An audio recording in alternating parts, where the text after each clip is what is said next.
It would be amazing.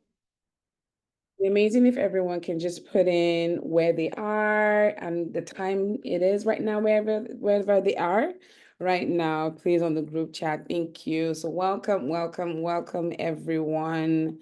Thank you so much. We have someone from London at 8 p.m. Oh my God, 8 p.m. Hey, Jesus. That's almost like bedtime. UK 8 p.m. Oh, okay. Texas. Okay. I didn't know that. Daniela, that's where you live. Oh, amazing. Anyone else? Anyone else? Nigeria 8. Oh God. I'm so sorry, lovely. Don't worry. We won't take your time too much. We'll just, go straight to the point. So thank you, everyone. Really appreciate the time that taken to be here at this point. I know that in as much as we're praying for God to give us those opportunities, we also need to align ourselves and be ready for those opportunities once they come in handy. And that's the reason why we're setting up webinars like this. So from time to time, we'll be having webinars like this just to ensure that everyone is strategically positioned and you're having the right information, the right knowledge that is needed for you to be ready so that when those opportunities that suddenly Jesus were to appear here and then so please, when you join in the call, please do not forget to mute yourself. Thank you, thank you, thank you. Please, when you join on the call, do not forget to mute yourself. Thank you guys so much. So like as I was saying, yes, we're praying, but at the same time as we're praying, we are also putting in the work. We're putting in the effort, to be able to be ready for success once those opportunities come around. So please be expectant when all those links for the webinars come around, so that you can just, be ready for success. Basically, we want to ensure that everyone has the right information. And again, if you have any questions or you have any also additional information that would make it easier for everyone to be ready, here we are. This is why we are here. We are here to be ready for success, right? Thank you so very much. So, so like I said, I think some people still joined in. Please, you can just put in the chat where you're at and the time right now. And welcome, welcome, welcome, everybody. This is your favorite girl, as always, Seppi. I'm here to say you guys and ensure that we're having fun, but at the same time, you're getting the right information that is needed. So today, we're going to be talking about resume optimization. And we have the wonderful opportunity of having Anthonia in our midst, who is going to be taking us through this amazing session. So please, if you have a pen, if you have your paper, if you're on your laptop, if you're on your phone, have your notepads ready. And also at the end of the session, we might have a little bit of question and answer sessions as well. So please have those questions ready to go, so that, not just listening alone, but like if you have some questions that are kind of like a bit of a concern that, you've always wanted to ask somebody when it comes to things like resume and stuff like that, this is a great opportunity for you to be able to ask this question. So please feel free. Please, and let it be in line, housekeeping rules, in line with what we're talking about today. I know there are a lot of questions that everybody wants to ask, but we're just going to streamline it to what we have today. So I will be introducing the one and amazing Anthonia into this wonderful session we're about to have. She's a seasoned career entrepreneur, and a youth leadership development educator with over 7 years of proven expertise in crafting winning resumes that open doors. So, hello. So please. Seppi, you need to unmute yourself. So I've muted everyone. All right. Please, please, please, once you get into the room, please mute yourself. Thank you, thank you, thank you so much. So like as I was saying, I was introducing the amazing Anthonia. She is rather a seasoned career entrepreneurship and youth leadership development educator with over 7 years of proven expertise in crafting winning resumes that open doors. So this is a huge opportunity for us to have such an individual in our midst that is going to help us and ensure that we don't only get through the door, but we do well once we pass through that door as well. And having worked with professionals across 9 countries, which is amazing, and diverse industries, she knows exactly what it takes to make your resume stand out from the stack. As a certified career strategist and founder of Career Poise, Anthonia blends deep knowledge with practical insights to help her clients showcase their unique strengths and secure the jobs they deserve. So, ladies and gentlemen, please do me the honors of welcoming Anthonia into the group. And welcome, Anthonia. Thank you so much, Seppi. Thank you. Hello, everyone. I think I have the access to share my screen if I can. Yes, Yes, you Ah, thank you.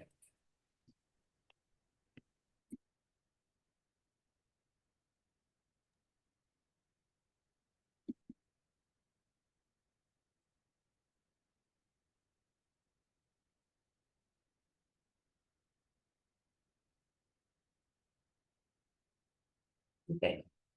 I still want to see your faces. Okay, great. Hello everyone. Good morning, afternoon, evening, night, wherever you're joining us today from.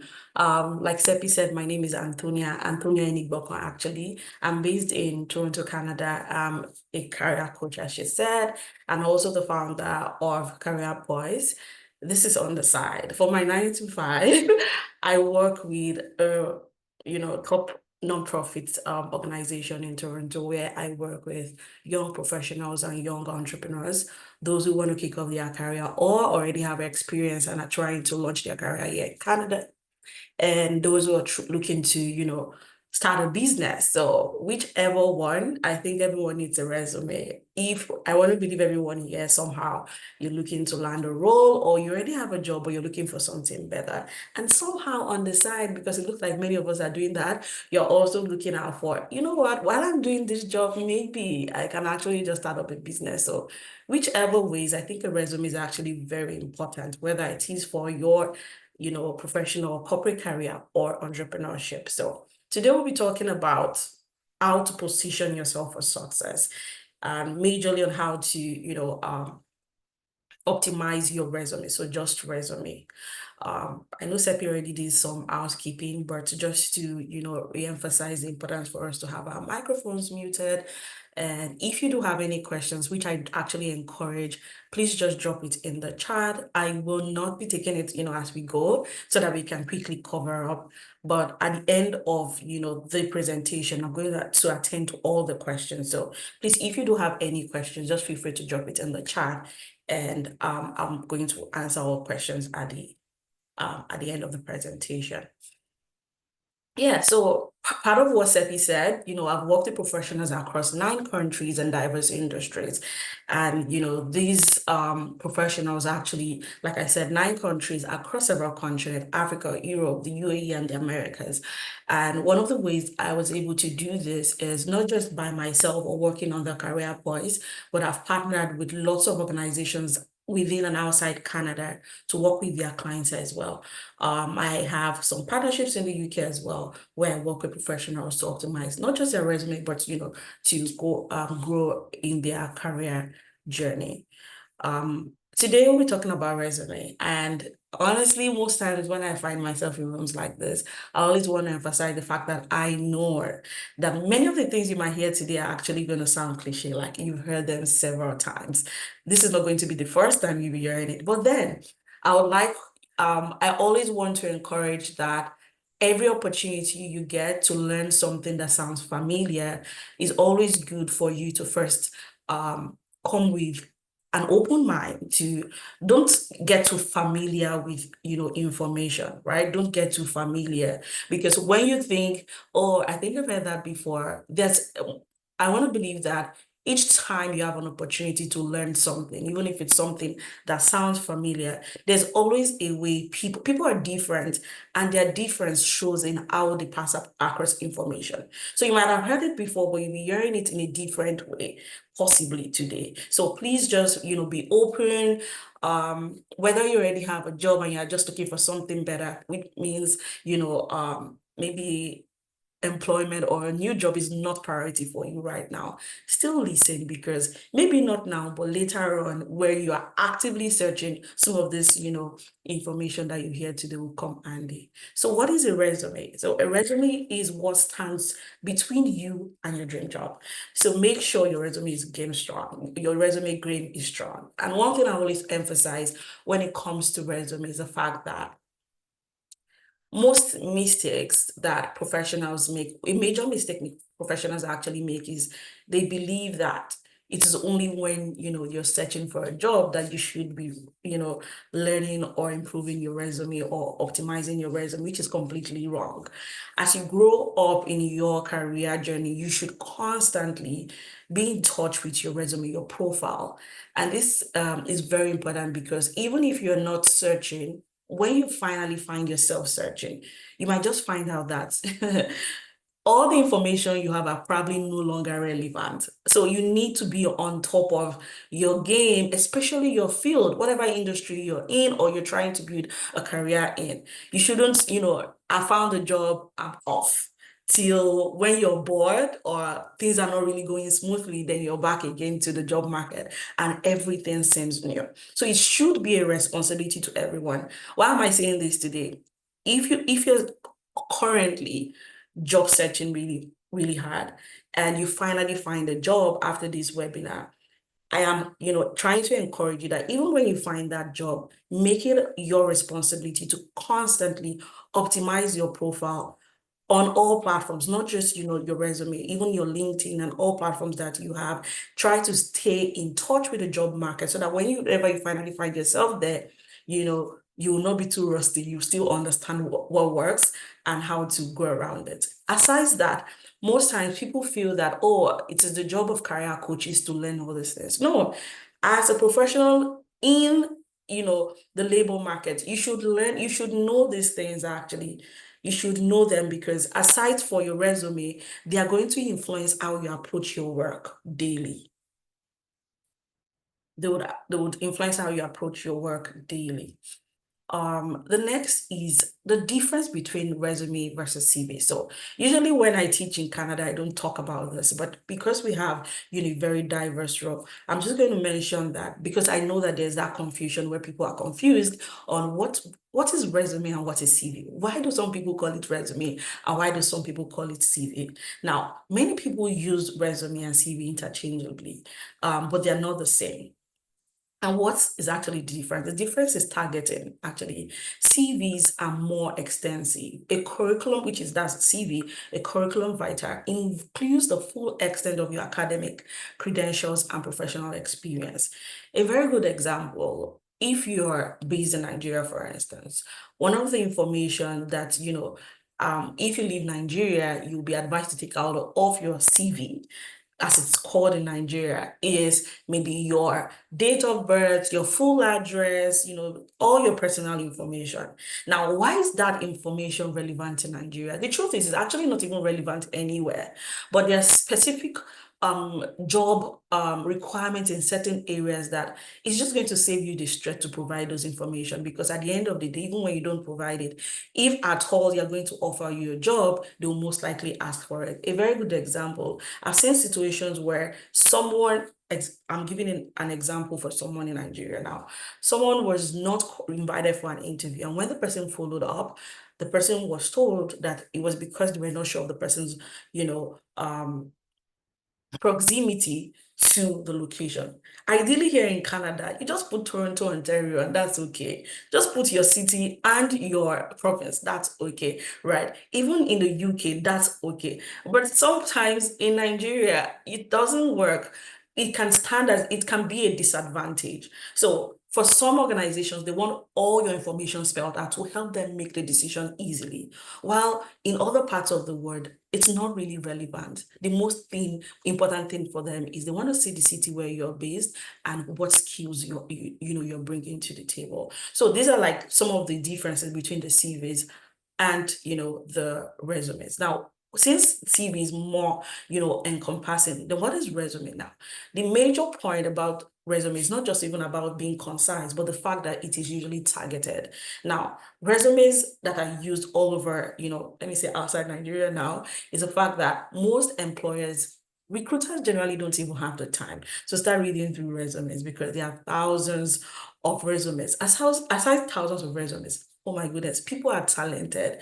Even though there's this, popular saying that talent is scarce, trust me, there are talent out there. And most hiring managers don't have that time to, start reviewing and looking through resumes, one by one. So your resume should be targeted in a sense that there should be a job description you're addressing with your resume. So resumes are usually towards a particular job description. In a situation where you don't have job description, you should at least have a sense of the kind of job you're applying to and only provide information that are relevant to that position. For a very good example, if you're applying to a role in human resources, right? There are certain experiences that you might have had maybe earlier on in your career that are completely not related to human resources, especially for those who are quite experienced. Then you might not need to provide those information or those experiences because it will be irrelevant to the role. So that's the difference. For a CV, you provide all this information because you really don't even know if that experience that you have is the reason why you'll be called for the interview. But for resume, just put everything specific to the job alone. That's the difference. Now, what are the common mistakes? Most hiring managers do not need to know your birth date. That's for resume. See your photo or learn your first email address from middle school. You know how those email addresses are. 22 for cool, 22 sexy at Yahoo, at hotmail.com, all those kind of emails. So what are the other common mistakes, for resumes? The first is not providing enough contextual and specific information. I think it's important for me to put it out there that we are going to look at an actual resume for sure, but I just wanted to give this introduction so you get to understand where we are, what we're driving at. And it's going to make it easier when we finally get on the resume. So common resume mistakes. The first is not providing enough contextual and specific information, which is completely true. One thing I realized, from experience is the fact that most times when we write our resume, we think we're writing resume for us. I see that a lot. You're writing your resume and you think you're writing it for yourself. The very number one thing you must bear in mind when writing your resume is that you're not writing for yourself. You're writing for the hiring manager, the recruiter. So you need to know based on my experience or the field I'm in, what sort of things or information will appeal to the hiring managers in this field. What appeals to hiring managers in human resources might not appeal to hiring managers in finance. So you really need to know your field and those key points that would attract or quickly catch the attention of the hiring managers or recruiters in your field. So not providing enough contextual and specific information could be as a result of you not understanding your industry. So you definitely need to know your industry to be able to identify the information that are actually relevant for you to put out in your resume. I mean, if you have lots of experience, not all your information can be there. You have to be very specific and selective. The next is lack of consistency and authenticity.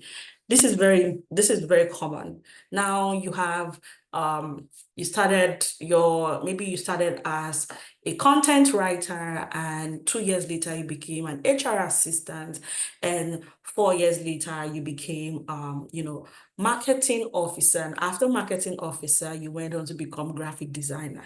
So now that's a very confusing resume. It's all the experiences that you must have gathered through this work experience are great, but they can be confusing because this only shows that you haven't, you're not an expert in anything. That's the impression, because there's no niche. Even for starters, that's, if you're just starting out in your career, you haven't really built it, maybe you're even still confused on the industry you really want to focus on.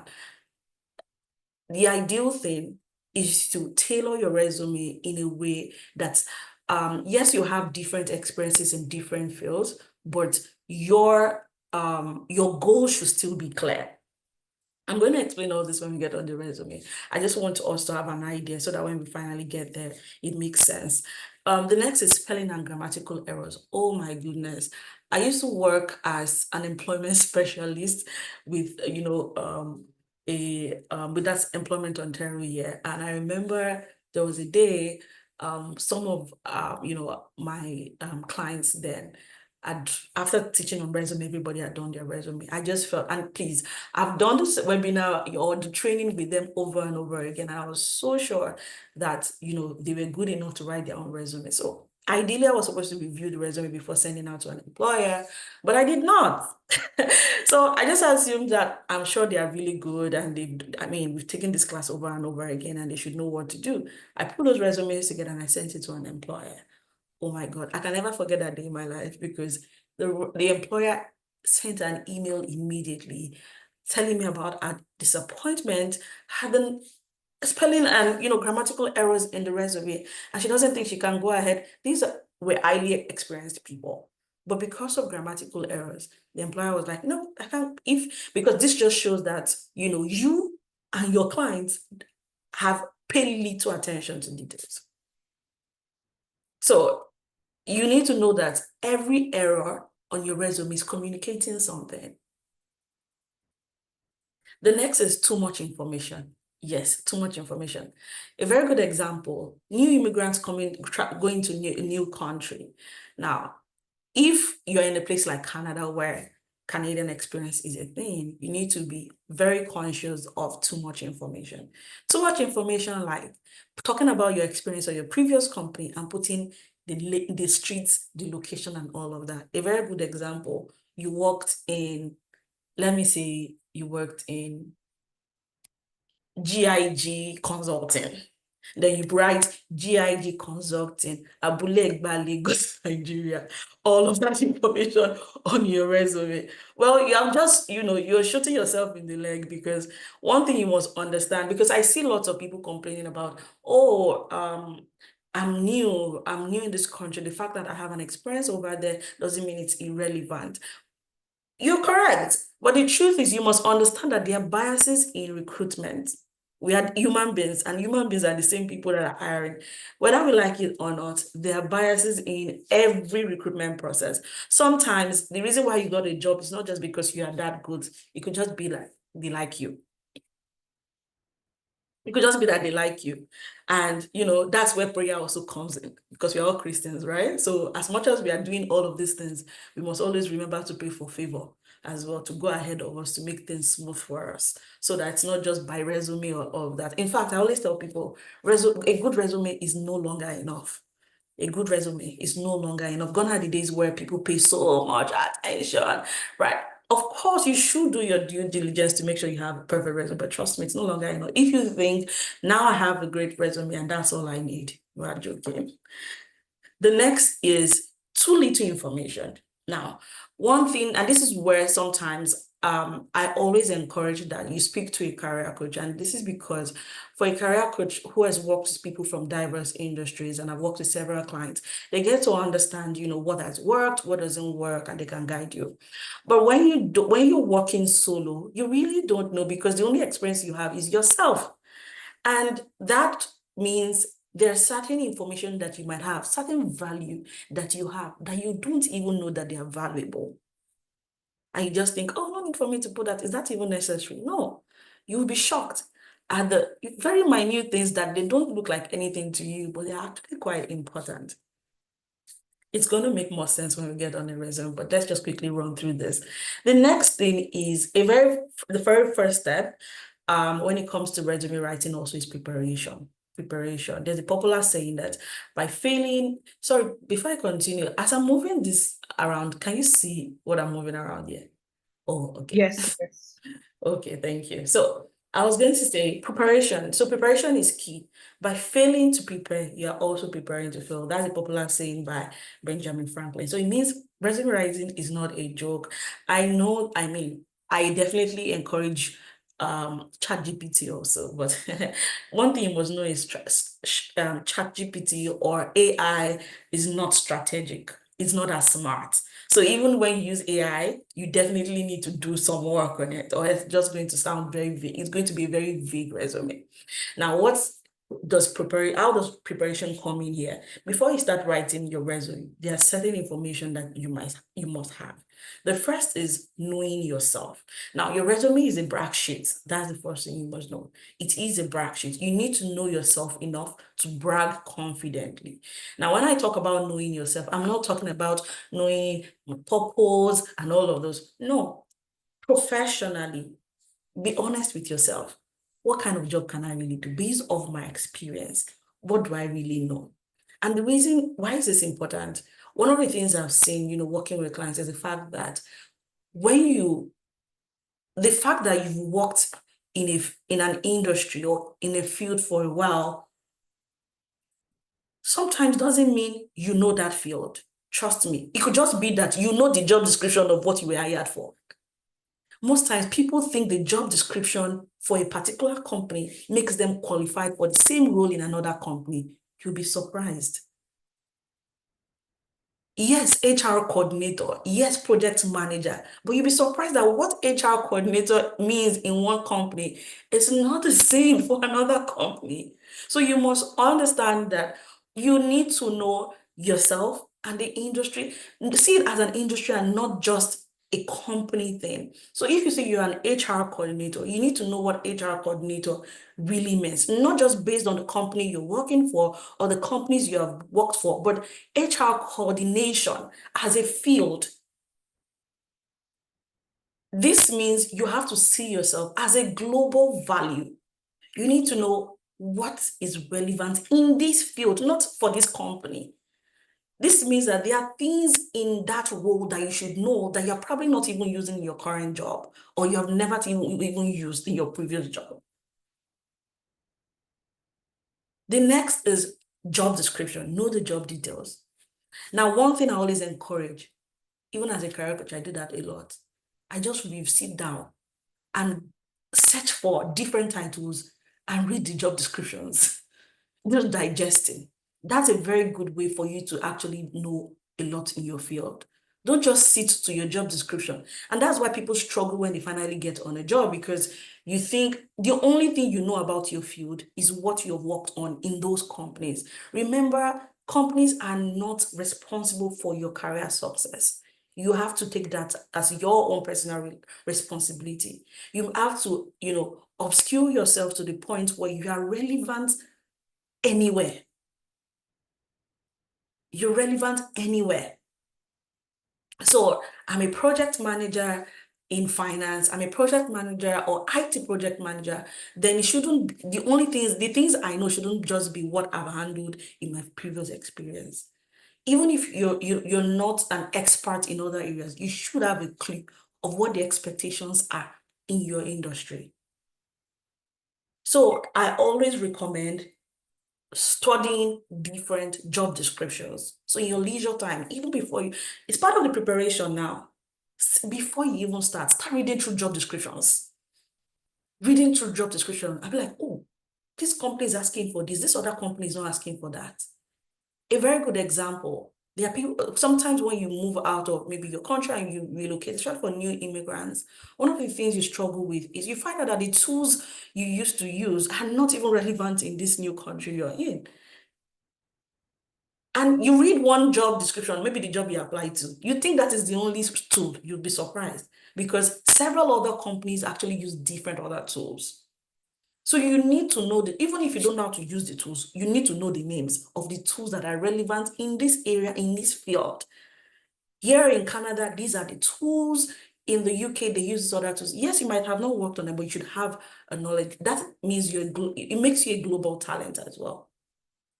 So If you're not already doing that, I encourage everyone here, start reading through job descriptions, not just because of your job search, but to also, enlighten yourself or what the requirements or what the standards are in your field. Now, this is more general on surveys. HR departments of major companies receive as much as 1,000 resumes. I think these days they are even more per month. Some receive 200 resumes per available positions. And on an average, recruiters spend 6 to 7 seconds reviewing a resume initially. This brief scan is used to quickly assess whether the candidate has the necessary qualifications and experience for the role. If the resume captures their attention, they may spend more time reviewing it in detail. But the first pass is usually a quick check. So you have to be intentional to stand out from the pack. Now, 8 years. I think it will make more sense when we get on the resume, but the applicant tracking system is definitely a thing in the Western world. And when you're writing your resume, you also, like I said, don't forget the first thing I mentioned is, remember, you're not writing for yourself.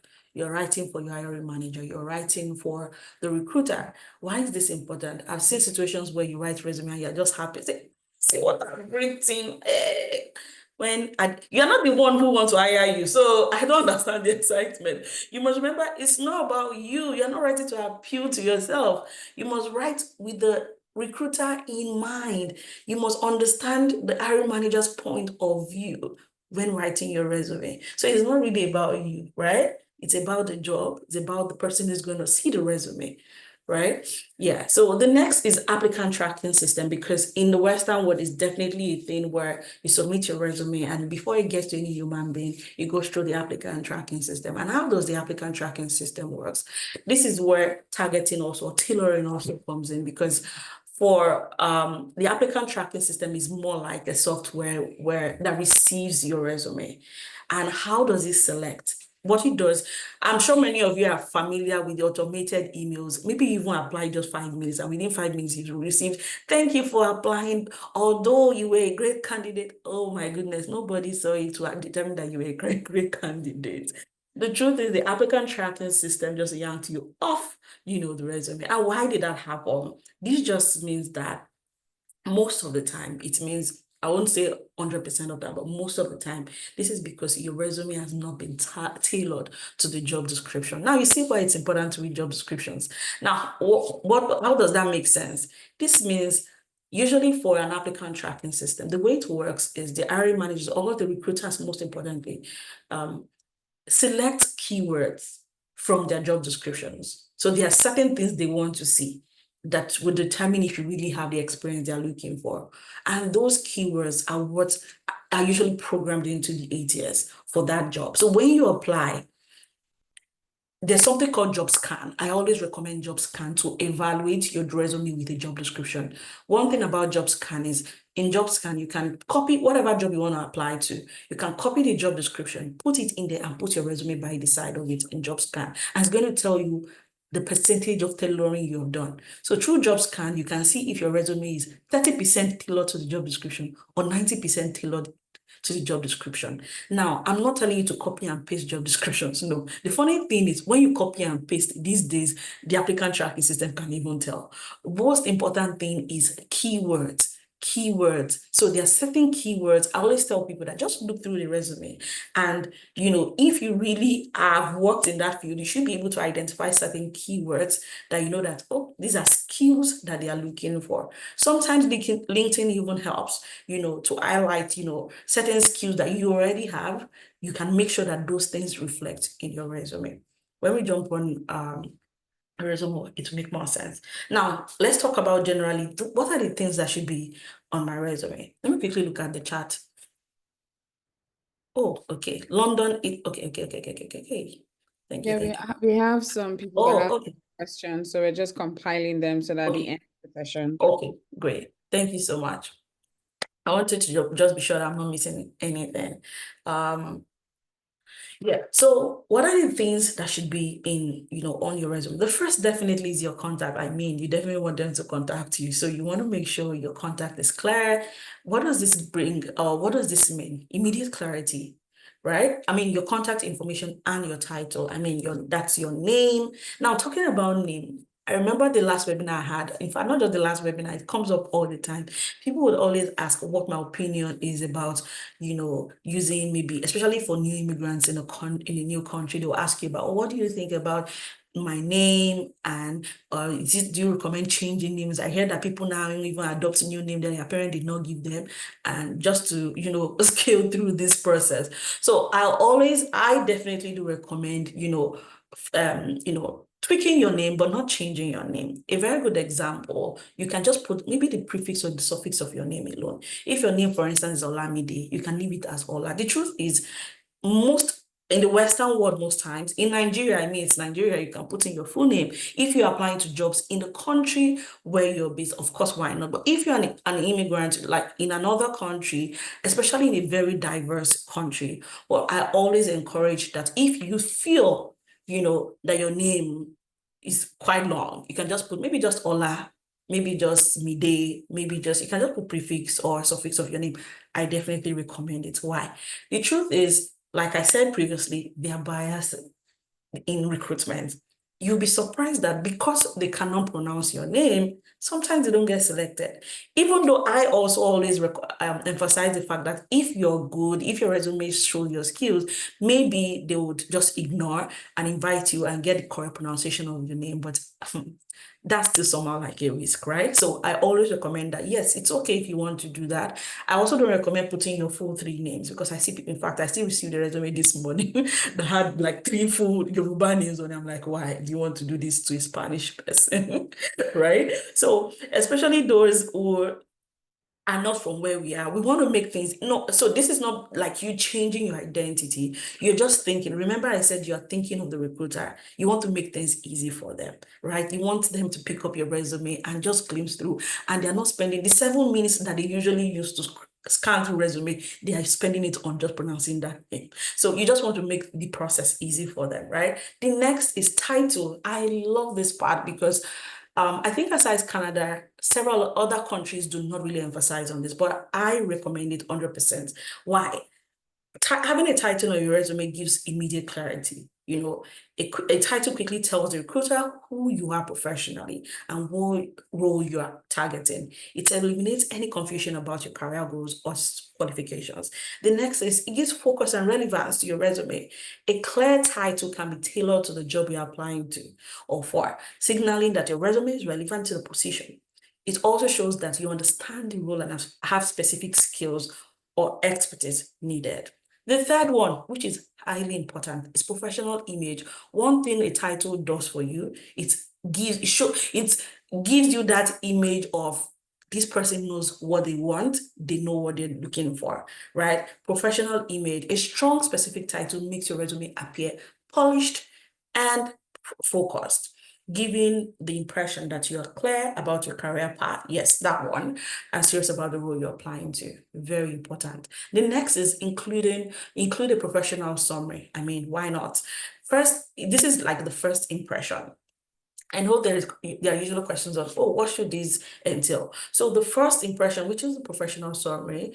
Now, I don't recommend putting the title professional summary.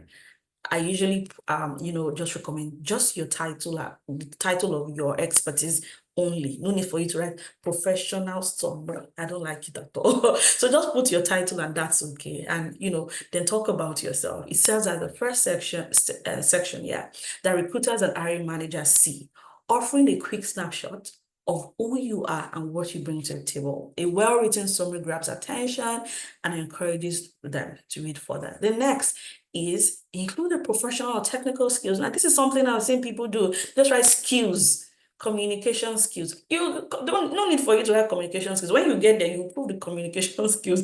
I always tell people that there are certain, especially when it comes to soft skills, except if it's like a communications role, maybe it might be relevant, but there are certain soft skills that you don't need to bother. Why?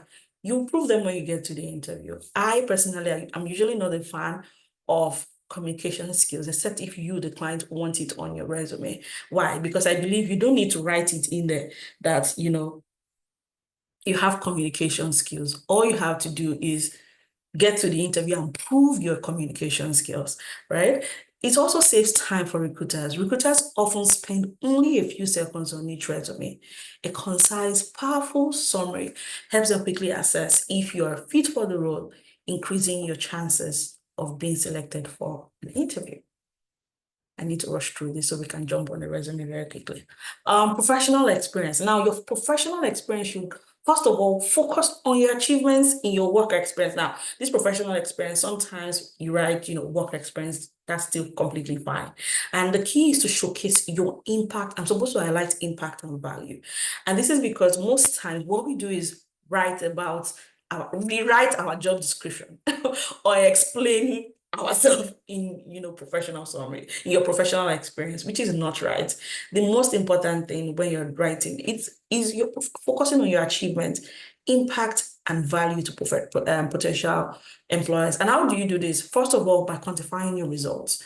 Whenever possible, use numbers, percentages, or data to quantify your achievements. This gives context and highlights the impact you have made. Trust me, when they see numbers, the only thing is when you write those numbers, be ready to prove them in the interview, but they're highly important. The next is achievements, tie achievements to company goals. That's another mistake most people make. Now, even though you're including the quantifying your results and focusing your achievements, you need to you need to clearly state it in your resume that it is connected to the company's goal.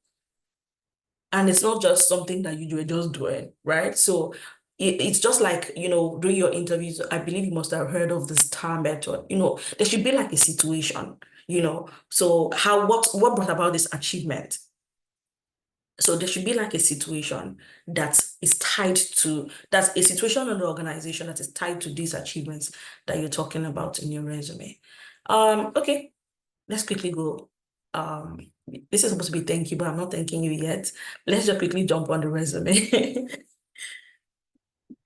Thank you so much, Antonia. So I don't know if anyone wants to show their or drop their resume so that we can use it as a sample for us to be able to see everything that she has, mentioned today, to see exact life examples right here, right now. So if you want us to, do that, please send your resume to her. Okay. Oh, Daniela. Oh, yeah. All right. Okay. Sorry, Seppi, and sorry, Daniela. Before we move ahead, I actually do have a resume, and I would like to just quickly review all what I've said, show you how it looks like in the resume. And of course, if there's a time, I can also take resume from here and then make it even more practical. But I like to show everything I've said in a resume. So just 1 minute, let me share my screen again.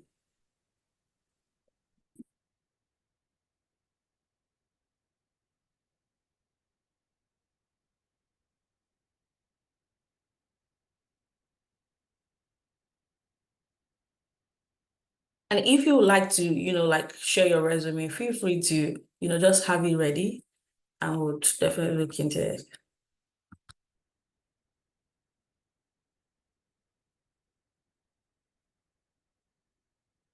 I had the resume open here.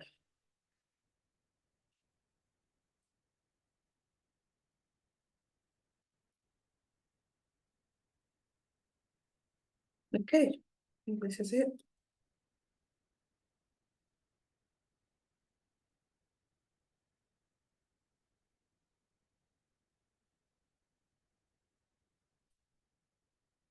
Great. Can we all see my screen now?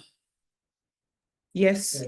Now, this looks like a lot, and this is because this is one resume I used to teach, so it has a lot of information. I don't expect that, maybe your resume, depending on the years of experience that you have, would have lots of information, but just to run through everything I've said. The first that I said is, the name, which is, like I said, it could be the prefix, it could be your full name if you think my name is just cute. It shouldn't be a problem, right? You can use that. The next is, depending on your location. If you're in a place like Nigeria, you might want to provide more details here, but I don't think it is necessary, But like I also gave an example of someone who did not get invited for an interview because it did not provide, the full address. So I think when it comes to Nigeria, especially, most of anything works. But if you are outside Nigeria and in any of the Western, countries, especially, you can just leave it to your city and, that's okay for your location. Of course, your number, I always recommend your LinkedIn, especially if you're active on LinkedIn. If you're not active on LinkedIn or your LinkedIn doesn't match your resume, please don't bother putting this here, But if you're active on LinkedIn, or even if you're not active, but you do have, the LinkedIn a page that matches your resume. When I say matches, it means what you have in your resume is what is on the LinkedIn, and there's no confusion. The next is the title I talk about. I'm sure you must have seen resumes where you just put professional summary. I mentioned it. Another fan, I think, is irrelevant. The most important thing for me is the title. Now, for this person or for this resume, we have human resources professional. It doesn't have to be your sort of title. It could actually be your area of expertise. For instance, if you are in project management, right? So what part of project management? You can make it project management, and any kind of special project coordinator, anything like that. Make sure. One thing I always recommend is whenever you're applying to jobs, you can actually make it 2 or 3 titles. So, but always make sure if you're making it 2 or 3, even 1, make sure the title of the position you're applying to is here.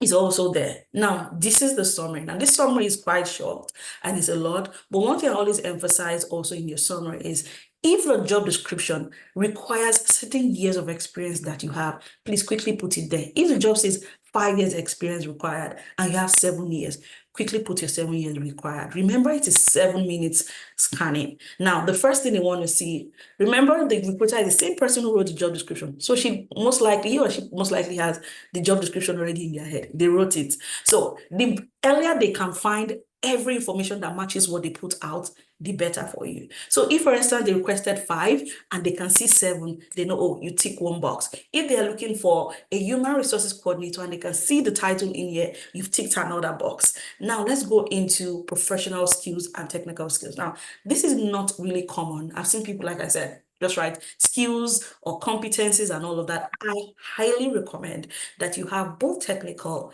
and professional competences or skills. Now, what are the differences and why is this relevant? For your you would agree with me that there are certain skills that are relevant to your field alone. Now, I'm not talking about soft skills and all of that. A very good example, this is more like a human resources resume.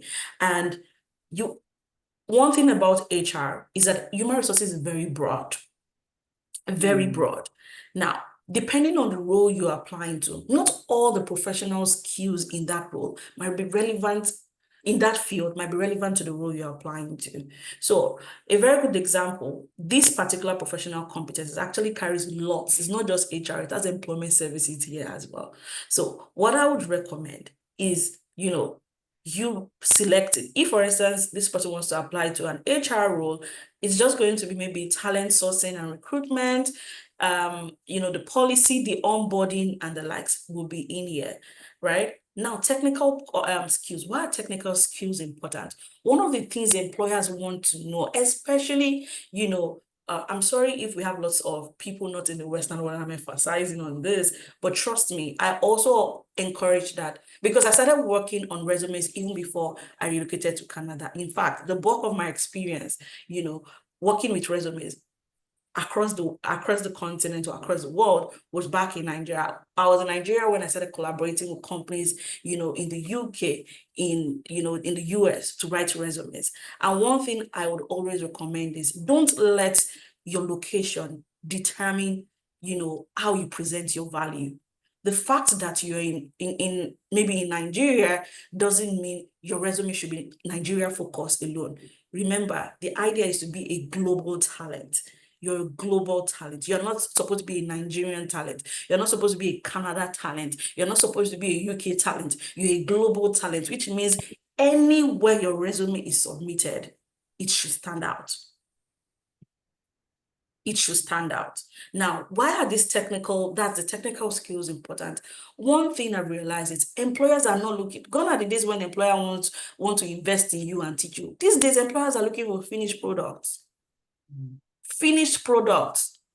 Now, how can you show that even if you are not finished, you're on your way? Right? That's the thing. That's the idea.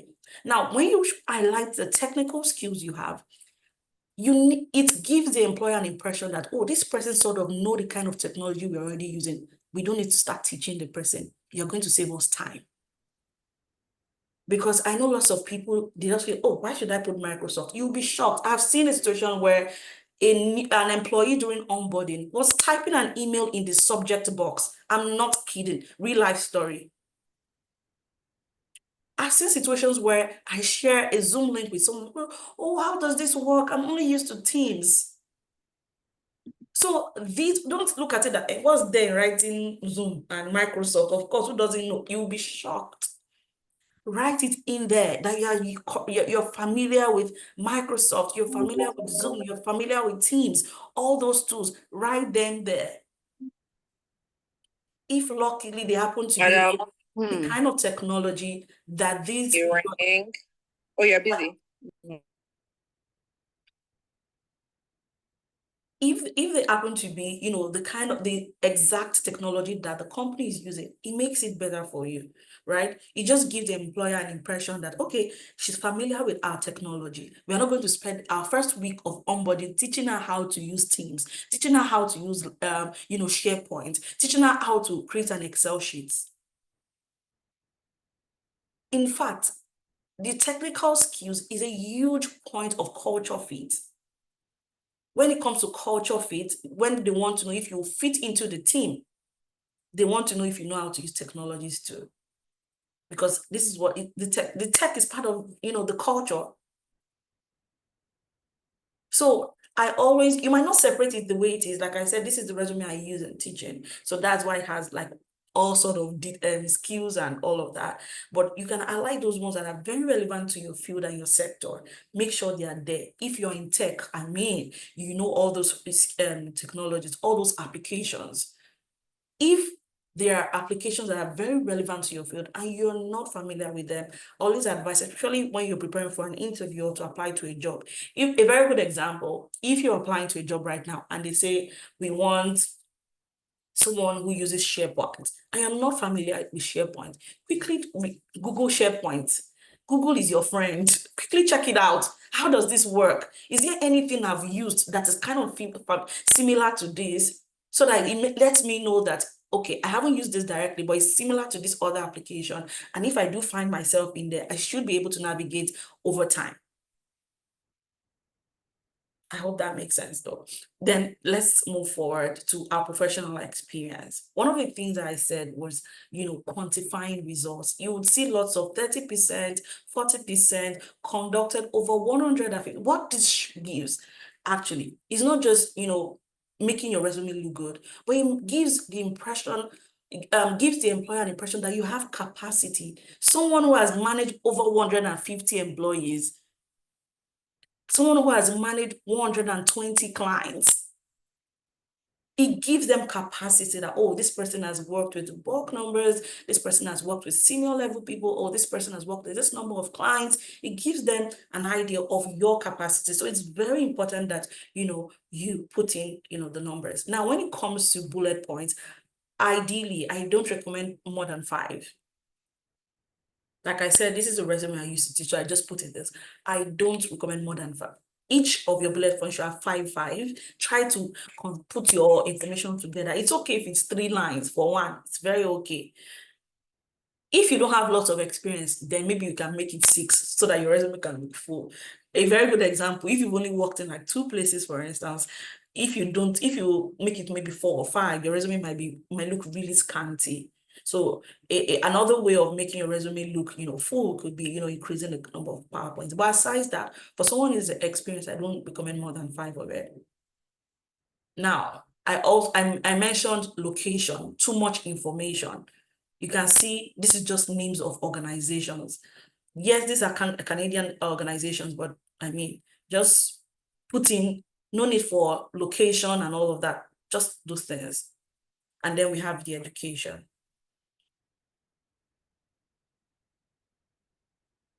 Do we have a resume ready for us? Yeah, we do. Daniela, I think she was the one who's raised her hand first. Oh, okay, yeah. So I don't know, Daniela, if you're on here. I don't think. Okay. All right. So hi, Daniela. So do you want her to, Antonia, so do you want her to share her screen for us to look at it together? Yeah, sure. Amazing. Okay. So Ade, please could you give Daniela access to be able to share a screen so that we can take a look at the resume and just go through it briefly. Thank you. So Daniela, let us know when you have access to share your screen. Thank you. And then we also have some questions for you. Yeah, I can see that. Yeah.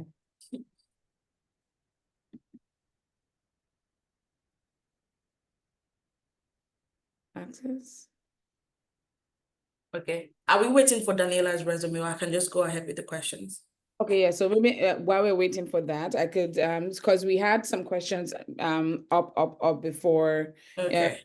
this new one started coming in. So one of the questions that first came up was, what's the best way to strike the balance of how much information to add to your resume? Because it makes a lot of sense, right? You don't want to be too much, you don't want to be too little, right? So how would one be able to strike that balance? Like I said, the first thing you definitely want to put in mind is you're writing for someone, right? And you're writing to a job description. So any information that is not relevant to the role, right? Like the example I gave was about location. How does the location of the previous company relate to the job you're applying to now? Is unnecessary. In fact, it's just going to, trigger some sort of bias because there's already that impression that you're coming from a very good example. If you're an immigrant, there's an impression that you're coming from a third world country coming here. And now I'm seeing Lagos, Nigeria. Oh my goodness, I'll fling your resume. I won't do that, but that's the mind of the recruiter, especially if it's someone that is not so experienced. One thing I've realized with working with, like natives, for instance, or people who do not know what it means to actually apply to visa, is the fact that it's just what they've heard, right? They really don't know what the process is like. They're not thinking of giving someone a chance. This is someone coming from a forest where they don't wear clothes. How is that information? How is this person's experience relevant to me now? That is the impression some of them have. It's not your fault, it's their fault. But right here, you're thinking about yourself and how to put your best foot forward. So any information that you think is not relevant to that position, like you who have the experience, right, would know that when there are certain things you've done and you look at the job description and you know that this one makes sense, let me put it in there. But there are some other experiences that you put in there just because you're looking for a way to fill up space. Fair enough. Please, who asked the question? It was Daniela. Daniela, does that make sense? I mean, did that answer your question? Yeah. So I just want to be sure that I'm answering each, or if you want me to, clarify further, I'll do that. So the first thing is anything that does not connect to the job description at all, don't try to fill up space, right? Anything not connected to the job description or to the field. Remember, it's not just even about the job description, but the industry as a whole. If it's not connected to the industry, like the location, for instance, it's not relevant. Don't put it there. Maybe a certificate that you have, you're applying to, maybe you're in finance and you're putting, I've seen people put an head girl in primary school, social prefect, and all of those things, NYSC, community coordinator. Please, no need for all those ones, right? Any information that is not relevant, there's no need. And I know that most times people put that to fill up space because maybe you're looking at your resume and say, I don't even have any award or any of those things. It's better it's not there. So anything not connected to the role shouldn't be there. If you have like a very good example for your question, you can also ask further and I'll clarify. I think she had a further question, which is how does she avoid being repetitive with a position that she's had? Because I know that also happens a lot too. There are times where like the position in one company might be the same, but at the same time, you don't want the bullet points to be the same with the other bullet points. So how can one avoid being repetitive in that situation? Yeah, so that's where a strategy comes in. Though when it comes to when you're first writing your resume or with my clients, I'll just say, oh, write your resume this way and that way. But when you're applying to job, like you're in the middle of the heat of the job search, I always recommend you having a job strategy. Now, one of the things the job strategy does is lets you know what you should focus on for each of the jobs. Now, if you can decide to choose, if you have like maybe repetitive positions, one thing you can do is make sure each of these experience in those companies is not focusing on the same thing. Now, for one area, you can focus on, your experience in increasing revenue, right? Let that focus on it. While the upper one will talk about, client relations, right? Which would somehow still increase revenue, but the major focus of your points will be how you manage clients, the solutions you provided, while the other one is just mainly on numbers. So they don't look alike, right? So you can just choose, okay, this one, I'm just going to focus on this. It's a very good strategy because aside you not wanting to be repetitive, what it does is it gives them an idea that, oh, maybe in this company you were a major contributor to this aspect of the business, while you moved to this other company and you were like the major point in this. It gives them an understanding that you've been a niche in different areas. So somehow at the end of the day, it works to your advantage. So the fact that, let me give another example. If you did HR coordinator here, there, and the roles were maybe pretty much alike, and you're not sure how to, the first thing you can do is focus on, maybe you did recruitment, focus on how your recruitment, the impact and value you brought about recruitment in the company as HR coordinator. Why the next one could be on employee experience, employee management, and how that still drove growth in the company. Yeah. Amazing. Thank you so much, Antonia. Daniel, I hope that information or the response was, well detailed as much as possible. So another person, which I'm actually interested in your response as well, is someone asked that when you say our resume is not enough, what else do we need to work on? And I know that a lot of people, even on LinkedIn and other career coaches, have always mentioned networking. So how would you say that is like another area that one has to be very like good at? Or how would one even start about networking with people? Because you don't want a situation whereby you keep getting ghosts here and there, people ghosting you and all that kind of stuff. So what would be your advice in that situation? So right now, I know that statement has actually been, they've been saying it for years, but I think it's even most relevant now. Why? Because of the competition, right? These days, companies sometimes, even when they put out the jobs, they don't even end up picking from those who applied online. So what this means is, as much as you're submitting resumes to job application on Indeed, on LinkedIn, you're definitely connecting, right? And before you connect, one thing you must have done your homework. Yeah. Companies want to see people that are not just only submitting resumes, but they have social proof. Yeah. Social proof, for instance, let me give you an example. There was a day I reached out to an employer. This role, I wasn't even reaching out for myself. I was reaching out for someone. And the person reached out and said, hey, my profile doesn't even match. I was not even asking for myself. I was just reaching out on behalf of someone. And the person was like, hey, Anthonia, I just went through your profile. I love it. Do you have any specific experience for that role? Even if you don't, I would love to chat with you. Oh my God. I don't have experience. I wasn't even chatting her for myself. Now, what is this? What does this tell me? It tells me that aside, the fact that you're submitting resume, people should be able to check out your name, check out all the kind of profiles you have, and know that even if not for a particular role you're applying to, you're someone that has value to give. So social proof, if before now, I am not one of those who post on LinkedIn. Forget it. I don't do that. I really don't have the time. That's the honest truth. I would love to, but I don't have the time. But I encourage it a lot, especially when you're in the middle of the job search.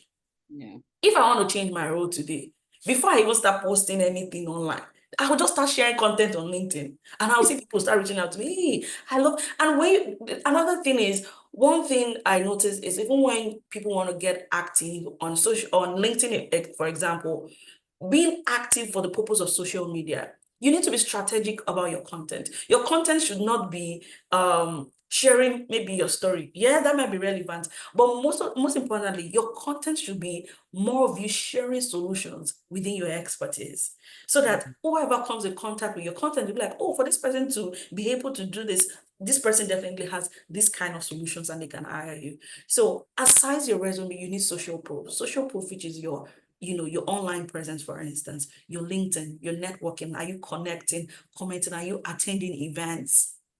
You could attend an event and be like, oh, wow, based off a conversation with someone you're networking with, for sure, you can get, a referral, a job, right? So social proof is one way, to, support, your resume. Another thing is, I always tell people, when you're writing your resume, you must first know that your resume does not get you the job. It only gets you an interview.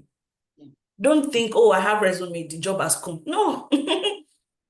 It's not the resume that gives you the job. You get the job. Yes, we know the place of favor, but you are the one who gets the job. So aside the resume, you definitely need to match what you have written. There's nothing as disappointing for a recruiter to get an amazing resume and meet someone that is very far from what they've just read. So you have to be your own working resume. Those things you mentioned, that beautiful resume you have, are you really it? Do you really understand what you have written? Yes, you hired someone, but do you to write it for you after hiring? Because some coaches don't do that, or some resume writers don't do that. You pay them, they write it for you, and you carry it. That's one thing I won't do. In fact, as we're writing it together. So you understand the scope, right? And it's not like we're framing things. Even if you're not there, we are going to make sure that we are reading everything together so you understand what is there. Because what's the point of having a resume and that you can't defend? So yes, a good resume is good, that's on paper, but you as a person, you are the first proof of your work. Your social proof as well, online, is very important as well. Yes, I know you mentioned networking. Of course, why not? Network, and network.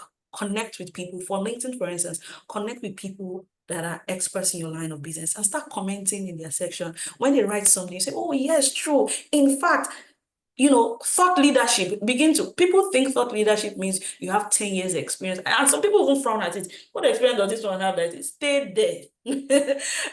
What you'll be shocked. Just share, especially when you're job searching. Go there and prove your expertise. Sometimes it might not be that paper that you submitted that got you the job. It could just be a comment somewhere that will make someone reach out to you. So yes, a good resume is no longer enough. I hope Thank you so that's your question. And I think now this is a good opportunity for everyone on the call to drop their LinkedIn profiles right now. And I think I'll also be dropping Antonia's profile so that I can also look at, the content that she's been putting out there. And I would say I'm a big believer of posting stuff on LinkedIn just to get, even if it's coffee chats with some of these people that you're interacting with. And then just expand your skills so that it's not only, you're not restricted to only the connections that you have, but also pages where you're posting, you're commenting on. So I would actually support that. So please, as you're on this call, please drop your LinkedIn profiles right now. Let's follow each other. Let's create those content so that we can get these opportunities up and running. So Daniela, I think you're ready. Are you ready now to share? Amazing. So you please. Do we still have more questions? Always, we do have a lot of questions. Okay. Yeah, let's take the resume then. All right. So I think it would give her access to, yeah, amazing. He has access. Okay, she's sharing already. Beautiful. Over to you, Antonia. Okay, good. I love this resume. Why? It has, the format, because formatting is something I didn't even talk about a lot, and it's very important. Now, the first thing I see here, or that caught my attention, is the format you've used, right? Yes, I love your name. The contact information is clear. Personal profile, like I said, is not what I recommend. I would rather you have your title, right? Especially title to the jobs you intend to apply to. I can see you're a creative project manager. Yeah, so what years of experience do you have? Very important. The only times I don't recommend you putting a number of years is when you have less than 5 years, maybe 1, 2, 3, 4 years. Just take that out. But once you have more than 5 years, please emphasize it there that you have that number of years. I get some questions too about, oh, what if the job I'm applying to requires 5 and I have 10? Won't they say I'm too experienced? In that situation, don't put 10, write 5 plus. Right? That's another example of too much information. That kind of information, don't put it all out there.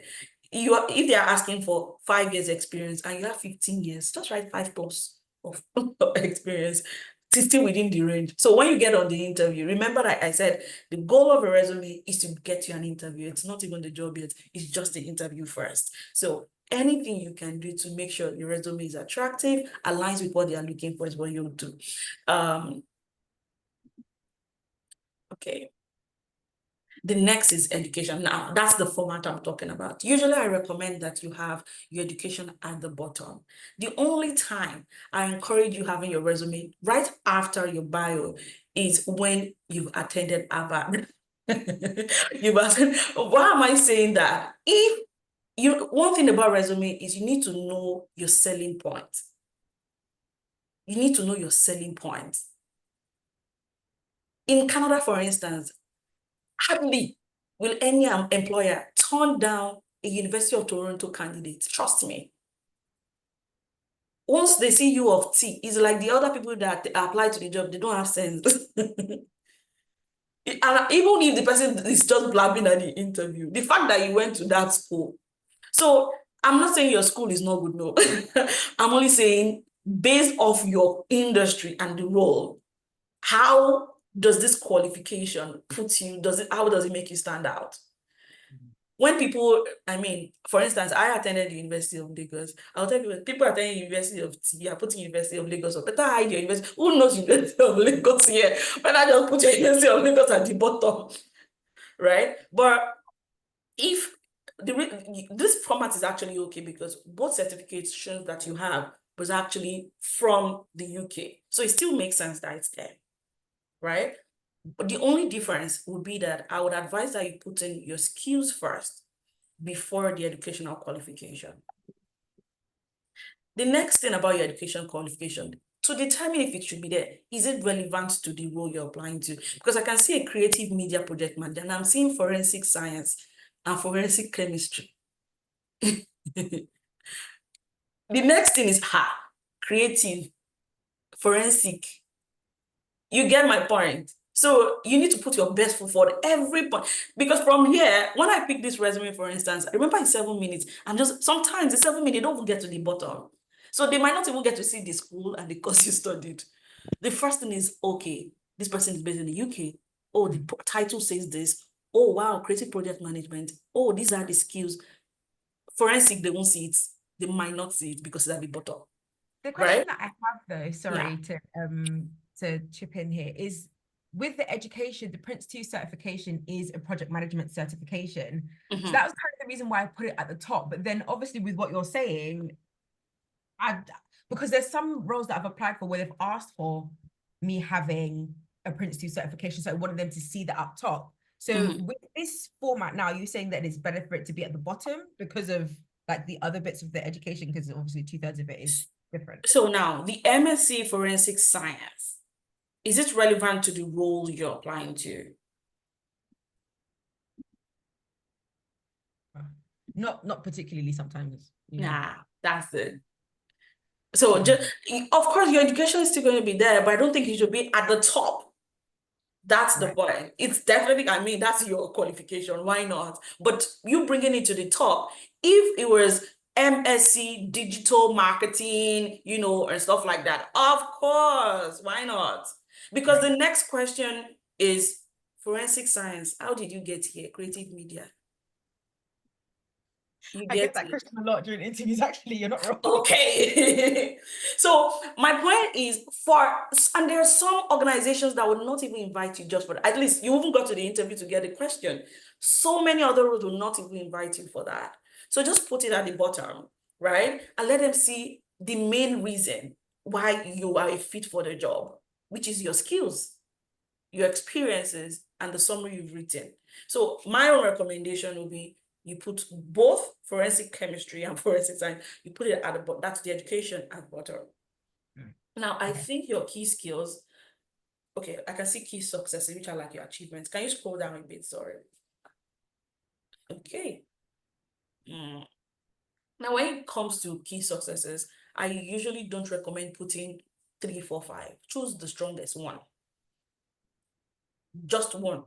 That's when they read it, they're like, how? Let her come and explain how she did that. You don't need to put like deliver the first media series. No, so many people have delivered first media series. You don't need that one. But one big deal I see here is 75% that you might need to explain.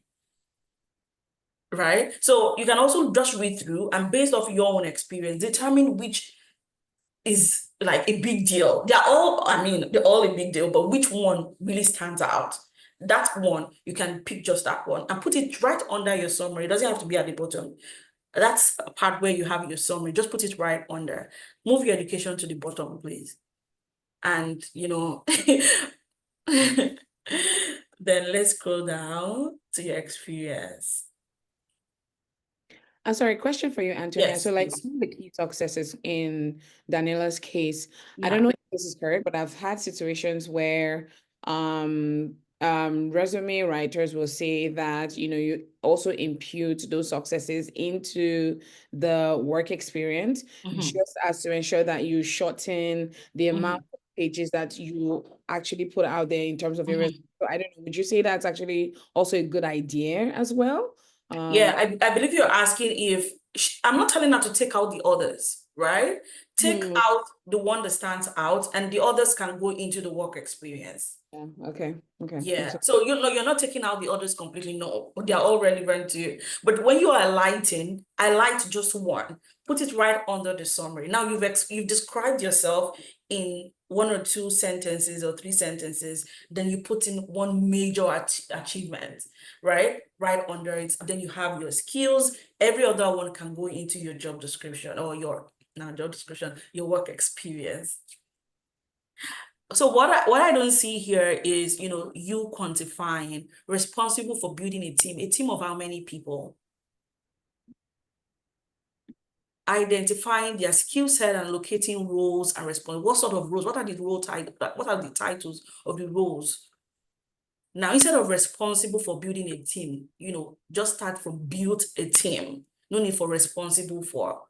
So, and this is where verbs come in. You have to be very intentional about verbs when starting your sentences. Managed, coordinated, all those kind of words shows leadership. If you're building a team, it means that you're a leader. And as a leader, you manage, you coordinate, right? It's not just responsible for. Responsible for could also mean you are assisting somebody, to do that. So you were not assisting, you built the team. So write it there that you built the team and let us know the number of team that you built. Remember, a company wants to hire a manager and they expect the manager to build a team of 15 people. Would not want to pick someone who has only built a team of 1 or 2 people, right? What this means is the numbers are very relevant, right? You want to show capacity, like I said. So if you did build a team, we want to know the number of the team members you allocated roles. What were the roles? Roles like, give the examples of the kind of roles they are actually reviewing and assessing briefs from various content teams to appropriately plan and resource for implementation. Instead of reviewing, I'll put the plan to start first, leading, the planning of content, you put that instead of reviewing. Anything that sort of waters down your experience or your impact, don't use those words, reviewing. Then the next one, end-to-end management. I like industry jargons. So one thing I always recommend is go online. You can even use ChatGPT and search for industry jargons for your project, creative media management and stuff like that. Look for them and look for where to put them in your resume. Those things also shows that, oh, you are an industry expert when you know the technologies.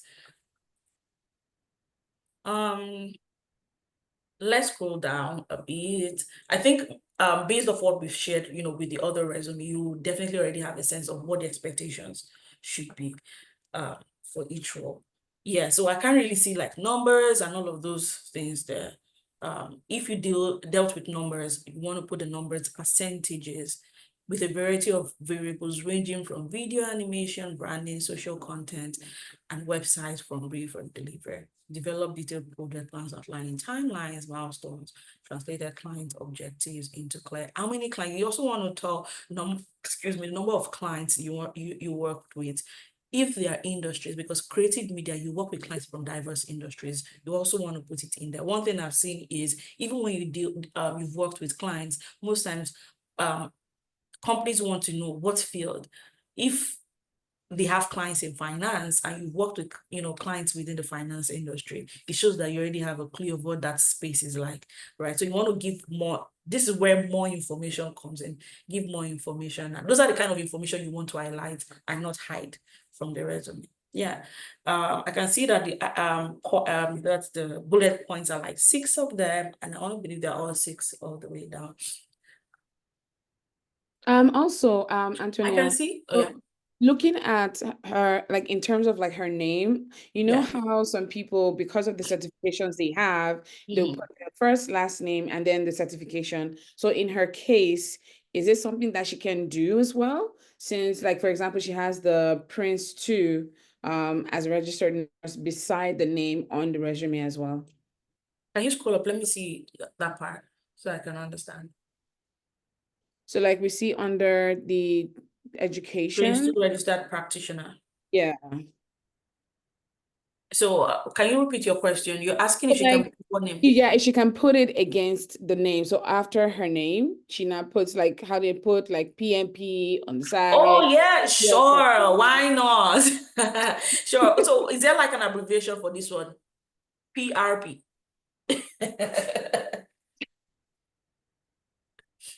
Yeah, sure. But this is quite long. She can put Prince 2 registered practitioner, right? But if you do have like an abbreviation, why not? Yes, I recommend that very well. One other thing I always recommend is putting, maybe it's not the same for you, but for me, I think sometimes it's confusing when I see the dates first. I always like the other way. I personally find it confusing. So I always want it the other way. And I also think there's no point putting 2011 to 2012. Just leave it as 2012 with the day you got the certificate, and that's okay. Yeah, yeah.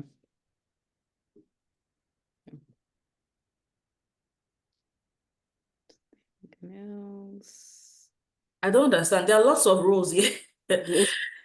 So that's another thing. Sometimes too much information. There are some roles that you might even want to take out, right? And trust me, I always can you scroll down a bit, because I'm seeing lots of 2017 to 20, June 20. See, when you are seriously looking for a job, I don't recommend. You see all this Nigeria, please just take it out.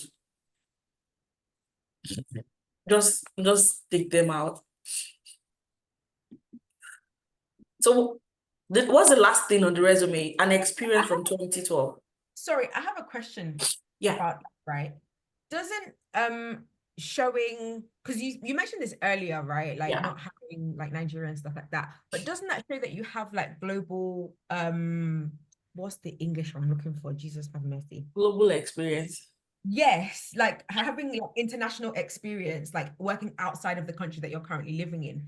And like, doesn't that show that you have like competency working with different types of systems and different types of like people groups?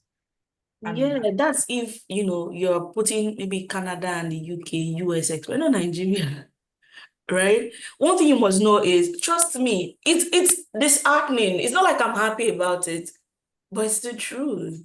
It's a third world country, right? The way most of these people see, it's sad. It's not. It shouldn't be happening. I'm not saying it's right. You must get me. I'm not saying it's right, but you are trying to, just put your best foot forward, right? So you probably just reserve that information. If it were to be in another Western country, why not? You put it in there, Canada.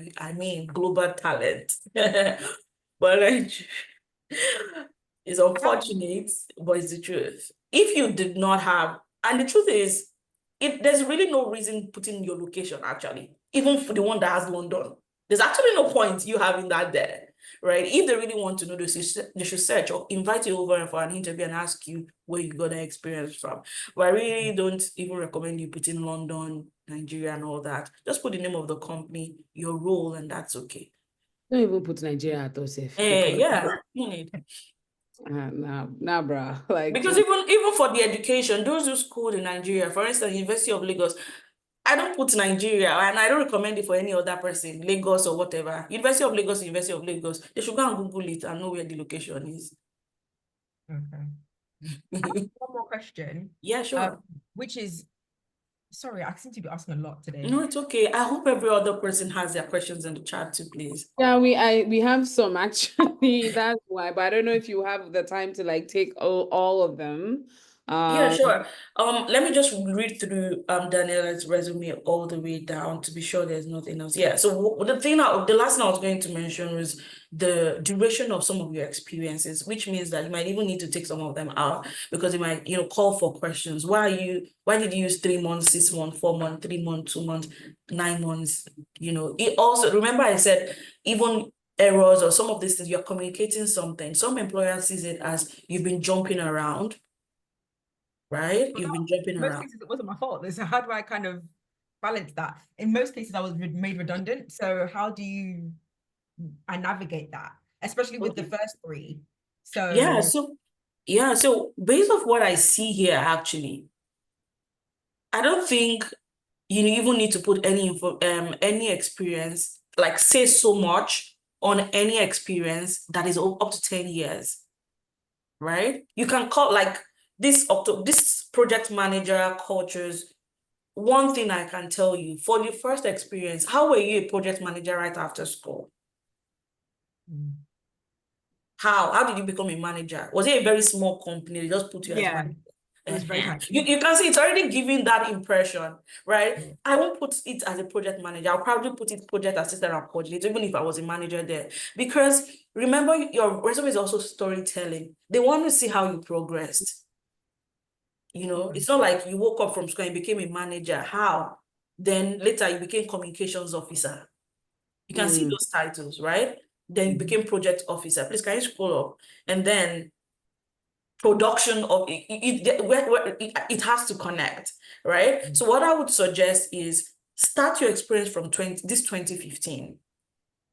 Every other thing, in fact, start it from September to June. Can you go up a bit? Can you scroll up? Good. 2017 to 2021, that's a lot. Now, I think you should start your experience from 2017. Now, you're not taking the others out, but because of the duration and the time, it's been over 10 years. What I recommend is compress all that information into one sentence. This company, this year, this was just a summary of what you did for all those ones, and let your actual experience start from 2017 upwards. How many pages is this resume also? 3. It's too much. It shouldn't be more than 2, and that's because of all this information. Now, that's the too much information I'm talking about, because it's going to cause confusion. It will attract more questions for you at the interview. Then you have to start explaining. And when the stories are becoming too much, it's already a red flag. So all those experiences before 2017, put them there, but just one sentence. This, and that, and that. Finish. Just summary of each of them. Let them end there. So when they see your resume, they know that you have quite an experience, but because they are from way back, you rather just start from, then they focus on 2017 reports. It also reduces the number of questions you have to, answer and the explanation you have to do. And then I don't know if you can also correct me, Anthonia, but also like during the interview process too, you can also use that opportunity to tell them that you've had previous experiences in these places, but like short, because like you're just telling them about yourself, but like brief. So as well, that's also an opportunity for you to say, oh, when I was back home where I come from, this was the jobs that I did, and then prior to the where I am right now, this is what I also did and all that. So that also gives you an opportunity. So if you need to actually talk about your previous experiences, by all means. So yeah. Yeah. Alrighty. Are we ready to take more questions, or we're stopping? Questions. Okay. So I think one question that I'm actually very interested in is in terms of immigrants. Like, Yeah. how would we deal with overqualification, especially for new immigrants? Because I think that's like really a big issue. How do you do with what? Dealing with overqualification Okay. for immigrants, because we Nigerians, there's that tendency for us to actually showcase that, yes, we sabi the work or whatever, like we know what we're doing, right? But how would you say that that has been dealt with? And what would you say, how, in your experience, how has that been like? Yeah, so the first thing is why are you overqualified, or why are you applying to junior roles? That would be my first question. If you think you're overqualified, it means you're applying to junior roles. But why are you applying to junior roles? Now, because one of the things I've seen is that people apply to way junior roles because they feel, oh, because I don't have a Canadian experience, I might not get a senior role. Right? So my first question would be, why are you applying to junior roles? And the reason is, as much as we talk about like resume, when it comes to job search generally, it's usually case by case basis. One thing that works for one person might not work for the other person. There are people who come with that same experience that you have, and they get managerial positions. They get roles in that level. While there are some other people who struggle with your own kind of experience too. So everybody have like different people, different experiences. I would definitely want to understand why you think you're overqualified, or why you're applying to roles you're overqualified for. Why are you not applying to roles that are within, your level of experience? That's the first one. The second is, most times when you've applied, Sorry, Anthonia. I think Yes. maybe the question was not put correctly. I was the one who typed that question. So this Okay. is based on my own experience, and I know I'm echoing the thoughts of most people on the call. You know, when you come in, for instance, I have 10 years experience in sales before I got into the UK. And then as salesperson, we have account management, we have business development, we have customer success. In Nigeria, you have to do all of those things. Yeah. They rotate you around. But when I got into the UK, I realized that Niched out. it feels like fluke for you to say you can do all those things. So so when they see it on your CV, it's a turn off. They're like, how can one person do business development, account management, and customer success? Then it becomes overqualification. So how do you tailor your CV in a way that you don't sound like too good to be true, which is actually your reality? That's what I meant. Okay, great. I think that's very clear. So the first thing for me would be that the first thing you should have done, or whoever is in that situation should do, is understand how the industry works. One thing that I know, I've actually, one of the programs I worked with, with the employment services in Canada, was actually on customer success. And I know customer success is one complete niche on its own. Now, so the first thing is understanding the fact that when you're applying, as much as you have all these experiences, when you're applying to certain jobs, you shouldn't provide all the information for every job you apply to. If it's a customer success role, tailor your resume, remove all those account management, business management, and let it be, customer success. One thing I know about Canadian employers specifically is they don't like jack of all trade. They don't like it when you seem to know everything, right? So make sure you tailor your resume to that role. Take out yes, you know all these things, right? But for where you are right now, this is also an example in HR. Back in Nigeria, you are HR manager. You are managing recruitment, you're managing payroll, you're managing. Here, there's recruitment specialists. There is human resource coordinator that does employee management. And there's for some companies, they even put it as a separate role, which is employee engagement. And then we have, in fact, there's a particular major course for you to take to be a payroll analyst or specialist.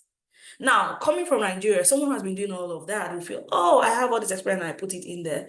And it makes the company confused on how are you able to do all these things, because it's not the culture here. So the first thing you need to understand is what works. Yes, I have all this experience from back home, but what works here? And even though it will look like, oh, I have to humble myself or reduce some of the things that I know, which is what the other, the flip answer I was going to give. before you shared that example, what I was going to say next was that there are times where sometimes, even when you make those changes, as you grow in your career, or even within that company, you realize that all those things that did not even attract them, you find yourself doing it. A very good example, as you grow in the role of customer success, you find out that you started doing the same business development. You started doing account management or account, coordination right under that same role, even though it says customer success. And even though the company or the culture is that there are 3 different roles. So what am I trying to say? What I'm saying is there are times where you have to put some experience aside and sell just one of your experience. So yes, you are good at this, that, but what's relevant for this one right now? And this is why sometimes you see some folks have 2, 3, 4 resumes. You have 2, 3, 4 resumes. One is for account management, the other one is for customer success, or if it's human resources, one is for HR, the other one is for recruitment, the other one is for payroll analyst or specialist. Right? So my recommendation would be that once you've seen the pattern, reading through job descriptions, I realize that, oh, it looks like here they are usually put aside, like they're separate, fields or roles. Then make sure, if you're interested in all 3, create resumes that matches all 3. Sometimes I even recommend that you put in titles in your resume to show that you actually have experience in it. But the truth is, there are times where what appeals to one company might not appeal to the other company. A very good example, the example you gave, Adejoke, you'll be shocked that another company might even see that same resume and be excited that, oh wow, you know how to do all these things. We definitely need you. While another company will be like, why do you know how to do all these things? This is too much for one person. You're probably not good at any one of it if you can do all this. So sometimes it's just the companies and their preferences. And this is why it's always good for you to have options. So as you have the separate resume, you have the combined one, and maybe the combined one will work, or maybe the individual one will work. So, and that's where job search strategy also comes in. Based off the way the job search strategy works is, after a few months or weeks of trying, whatever results you've seen or whatever observations you've gathered, it helps you to be strategized to recreate. So if in your first few weeks you've seen that this is the pattern, you go back to your drawing board and rearrange and separate them, then you try again. I hope that answers your question. Adi, I hope that answers your question though. Yes. Yeah. Amazing. Thank you so much. Hey, Anthonia, you don't know what you're doing for people on this call. You're really opening minds and breaking down ideas, ideologies, or how certain things should be done, especially when it comes to like creating or having that fantastic resume that at least even if it's to pass the first stage till it gets to the hiring manager. So that this is actually amazing. Thank you so much. Another question someone asked was, oh no, I think someone on the call actually has a question and she wanted to ask in person. Loveline, I think she's the person, if I'm not mistaken. Loveline, could you signify? Yes, please. Amazing. Okay. So I don't know if Ade can give her the opportunity to unmute so that she can ask her question. Hi, thank you so much, Anthonia. So my question is, how does someone that doesn't have like for me now, I've not had a 9-to-5 job since 2019, and the field I'm trying to get back into right now is completely different from what I was doing when I had a job. I was a software developer for almost 3 years, almost 4 years, and I stopped that, but now I'm doing art. So how do I make my resume look? Because the only experience I have is software development and 2 other fields that are not necessarily related to software. Okay, one other field that's not necessarily related to software development. So if I'm So creating a resume just to follow up your question, and I just want to use my art experience, is I don't know, it might be too little because I'm not. Hey, Loveline. Hello? Sorry, yeah. I just wanted to ask what industry in arts, because arts is also vast as well. Do you get what I mean? So I didn't get most of what you said, sorry. Can you hear me now? Hey, network. Yeah. Okay, so I'm asking what area in arts, because arts is also vast as well. Yeah. Okay, so I do visual art. I draw more of abstract art. And so I have only one exhibition under my belt, but I've worked with art establishments in a way that not like a full-time job, just like a volunteer, helping them set up exhibitions. So I have experience in art installation and also my own skill of visual art, drawing and stuff like that. So and all that started unofficially when I left my tech job. So I left tech job in 2019 and kind of started that also in 2019, but not fully. I just fully started all of that in like post-COVID 2021 and stuff. So how do I set up my resume in that regard? Okay, so since 2019, what have you been doing?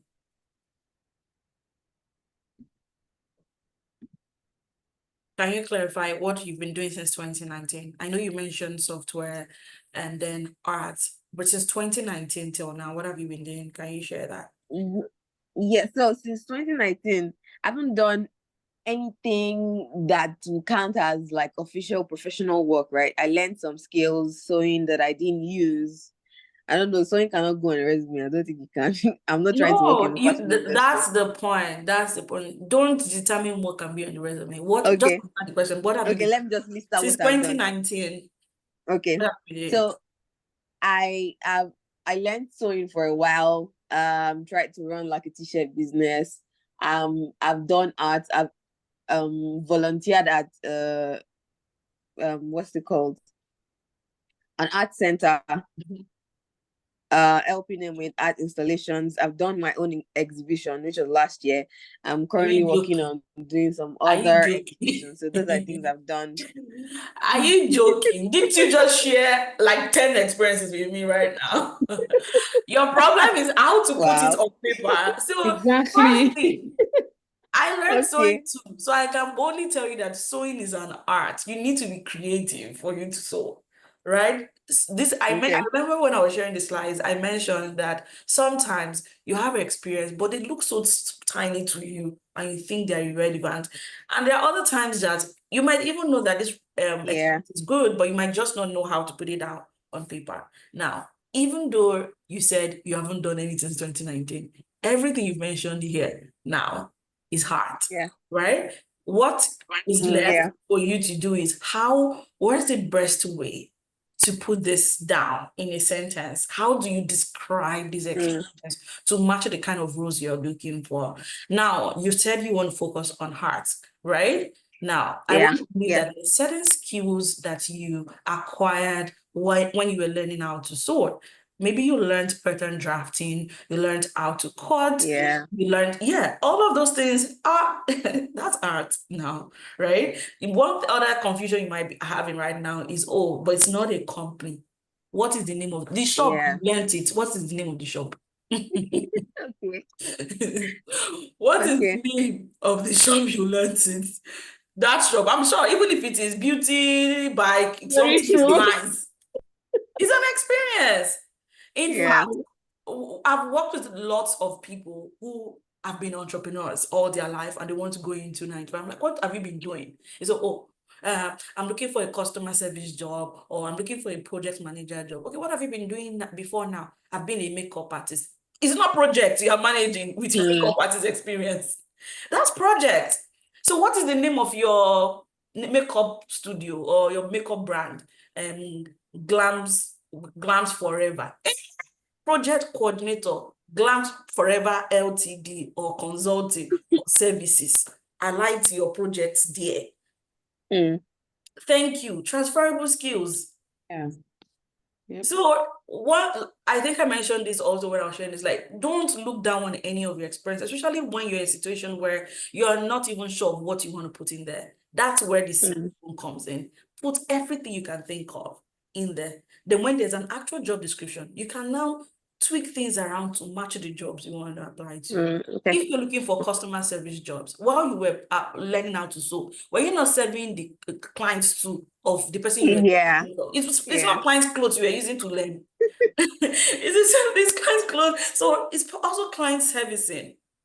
Okay. Right? So don't belittle any experience. All these things you mentioned are actually quite amazing, and they are all arts, right? It doesn't have to be KPMG experience, right? Because I know that that's another thing. That's imposter syndrome. And I know the way the internet puts it, it makes it look like if you're not working in the big four and, those kind of companies, you're not successful. That's not true. That's completely not true. In fact, when you work with smaller companies, you realize that you're able to build more skills because you'll be wearing many caps. Most of these structured company, it is your JD. Everybody, in fact, the moment you start putting your hand in another job, they say you are trying to take, credit for their work, or your that's where all these things come from, right? Because most of those companies are quite structured. So I love it when you have, this kind of experiences. Don't belittle any one of it, right? Don't belittle your experience. All what you've described here are all art. You are the one just looking down on these experiences. By the time they get on paper, you'll be shocked. I'm like, I've done a lot too. Yeah. Thank you. Thank you so much, Lovely, for that amazing question. And I think another person had the same question too. So we've just used one stone to kill two birds as well. I think the final question we have is someone asking, do recruiters look at someone being overexperienced for a role? And the person gave an instance where being in a similar role for 7 years, but because of migration, one had to start at an immediate role that is asking for 3 years. So do they have to include the 7 full years or from 5 years, basically? Okay, so if I understand your question, this person has more experience, but they're looking Yes. to reduce their experience. Yes, exactly. Because of migration, so like transitioning into another role, basically. And they're asking for less experience, but the person has more, right? Exactly, yeah. Honestly, when it comes to things like this, ideally, it shouldn't even be a problem, right? Even if you're quite experienced. But at the same time, I know that one of the things hiring managers are looking out for is culture fit. There are situations where maybe the manager doesn't even have the level of experience that you have, and they don't want a situation where you're coming in there and to work with someone who you are more experienced with. There are some people who are not comfortable with that, right? So ideally, it's okay. I would say it's at your own discretion, right? If you think it will stand in your way of getting that opportunity, yes, you can tweak your experience, to match that role. Now, when it comes to immigration, anything works. Anything works, because as much as we have, one thing I always say is, especially for we Nigerians, I'm sorry with that Nigerian, but I hope everyone here is Nigerian. But I always say that not just even Nigeria, actually, Africa at large. Let me not even make a Nigerian thing, because we are all smart people, right? And the truth is, you might not get the opportunity to prove yourself. And sometimes you have to do what you have to do, right? And sometimes what you have to do might be, I call it building momentum. For you, you might think you're being reduced but the truth is you're only building momentum. As long as you know what you're doing, it's okay to take that job that seemed like less experience, less pay. You're moving into a new country. You need to, I realized from working with, many new immigrants, that you see those who are looking for the senior, the man, it's good, don't get me wrong, but many of them struggle because aside the task on the role, you're still learning the culture. One of the things I teach, right, in some of our programs is communication in the Canadian workplace, for instance. Yes, you were a director in Nigeria and now you're here. And I mean, with the way we Africans communicate, our fellow Africans might get us. But to some part of the other countries, they see us as aggressive. It shows in our tone of email, in the tone of our emails as well. These are basic things that when you go for a managerial role, you jump there. Nobody will tell you. So I always tell people that see it as an advantage for you to take a few steps back, learn. The truth is, if you are really that good as you think, if you are really who you think you are, within 1 to 2 years, you will be, once you gain that experience, you will find yourself, you can begin to apply to those roles. You'll be more confident because you now understand the culture, you understand the language. I've seen lots of people who come in, they tell all sort of lies on their resume just to get a very high-paying job. I mean, they get there, 3-6 months, the pressure is too much, they're resigning and back to square one. Yes, I support you in earning well, but you need to also understand that you need, if you want to, if you're planning long term, right? There's something, the foundation has to be solid. True. The foundation has to be solid. And what is the foundation? It's not just you getting the job, but you understanding how the communication works here, how the workplace, the work ethics here is different from Nigerian kind of work ethics. The way people relate with each other in the workplace, the way you communicate via emails, the way you speak up at meetings. It's not by just unmuting yourself and just talking. No, right? You need to know all these things. And how can you learn it? Not when you're already in leadership. There will be nobody's going to take the excuse from you. So while some other people see it as demotion, you see it as a learning phase for you. It's a new country. It's okay to start from a junior role, learn and watch people who have been here for years, see how they communicate, see how they do all these things, so that the next role, you can now apply to a more senior role. You've built your experience in that country. You feel more confident. You now understand the workplace system. And then if you're given a senior role where you have to manage people, especially, you know how to navigate that because that's a different ballgame entirely. Amazing. So And I agree with you, to be very honest, because coming from someone like me, where when I came into the country, obviously I was applying for managerial roles, but again, when I had the opportunity to work in the manager role, it took time for me to be able to understand like culture, how you respond to situations and all that. So yeah. That's the mistake lots of people make. They come in, or no, I mean, everybody shouting 6-figure jobs. Yes, it's good, but can you do 6-figure work? Can you do 6-figure work? So that's what people don't understand. So it's okay, yeah, but life is in stages. If you have maybe global experience working with diverse cultures and you sort of know how this works, it's okay. No, I'm not saying you shouldn't go for 6-figure jobs. No, I'm not advocating for that. But I'm only saying that when you see the responsibility that comes with the roles, be honest with yourself. So it's more, for me, I see it as building momentum. No, you're not being reduced. I don't call it survival jobs. You're not just managing. You're only building momentum. You're learning. You're watching. You're seeing how things are being done. So that by your next opportunity, you're definitely going for the highest. And when you land there, it's not just by you getting it, but you're staying there to succeed. Lots of people, I mean, I work with newcomers every day in my 9 to 5. And these are the things that we see. Business analysts, they've done certification, they've forged something in their resume, boom, they've landed the role, any 150, 3 months, 6 months, their neck is already long. There's the money, but no peace of mind. No peace of mind. Then you see that maybe they used to be bubbling online, they've kept quiet. It's a lot. It's not because they don't know the job, but it's beyond a job when you relocate, when you immigrate. It's beyond just having a job. There's a lot of things you use your first few years to adjust to understand. If you're lucky to find, such roles that is now flexible and gives you room to learn, good for you, but they are rarely out there. Because one thing about Canadian employers, they're looking for finished product. Yeah. Finished product. They're not ready to come and invest in you or give you excuses or accept any sort of excuse from you.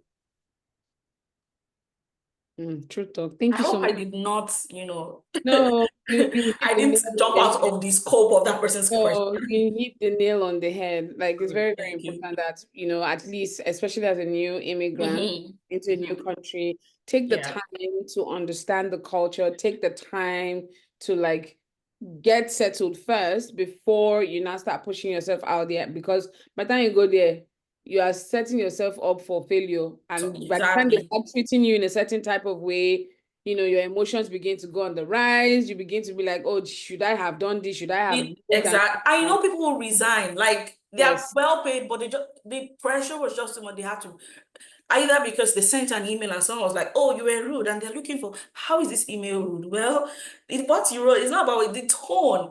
And when it comes to especially we Africans, tone is an issue with us. And that's because, I mean, the way we are sort of full of energy, it's actually not from a bad place, but you need to understand how, you know, especially when you're in a diverse country, but in a country that is very diverse, people from different cultures, they see things differently. So you need to understand that dynamics before you start going very deep and far into things. I think I saw one question here that I would like to respond to. Yeah, do you need need to mention your entrepreneurship experience in your resume? If it's relevant to your role, 100% yes. If it's relevant to your role, yes. Very important. A very good example. Career Pulse is something I've been building for years. When I first came to Canada, I switched it to Career Pulse, even though I sort of got my role and all of that, even before I've been interviewing even before I came to Canada.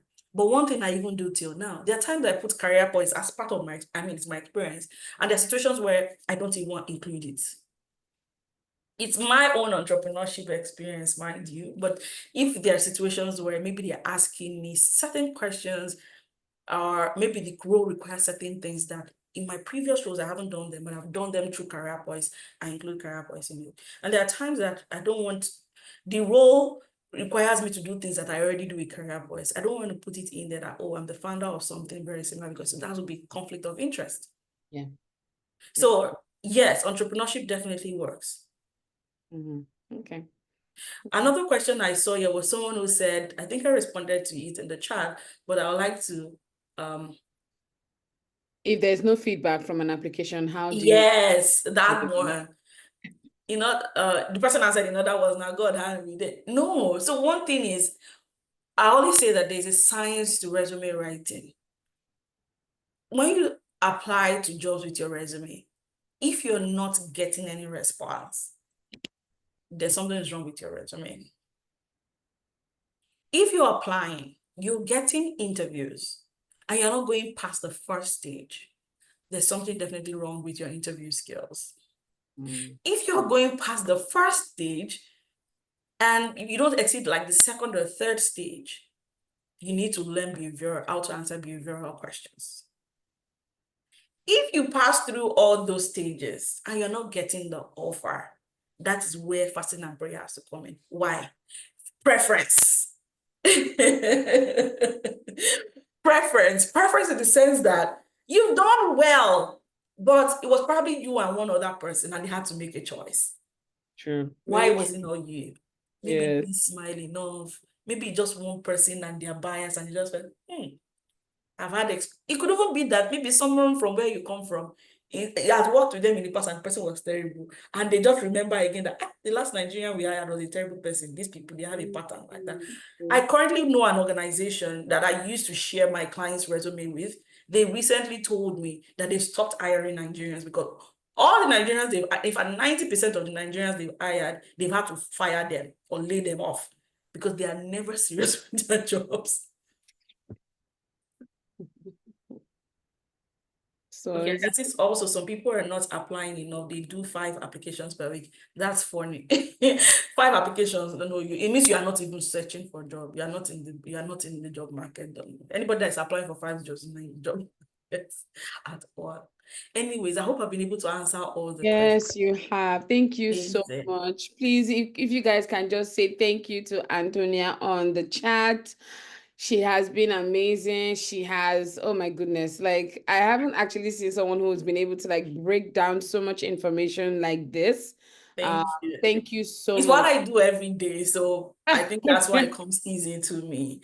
And if anyone definitely wants to reach out, if you're in the middle of like your job search, like you've been applying and you're not hearing anything at all, or you don't go past the interview stage, you definitely can, reach out. I was even going to share one flyer. I was going to share one flyer, but I can't even Please share, Anthonia, please share. That's what I was going to talk about.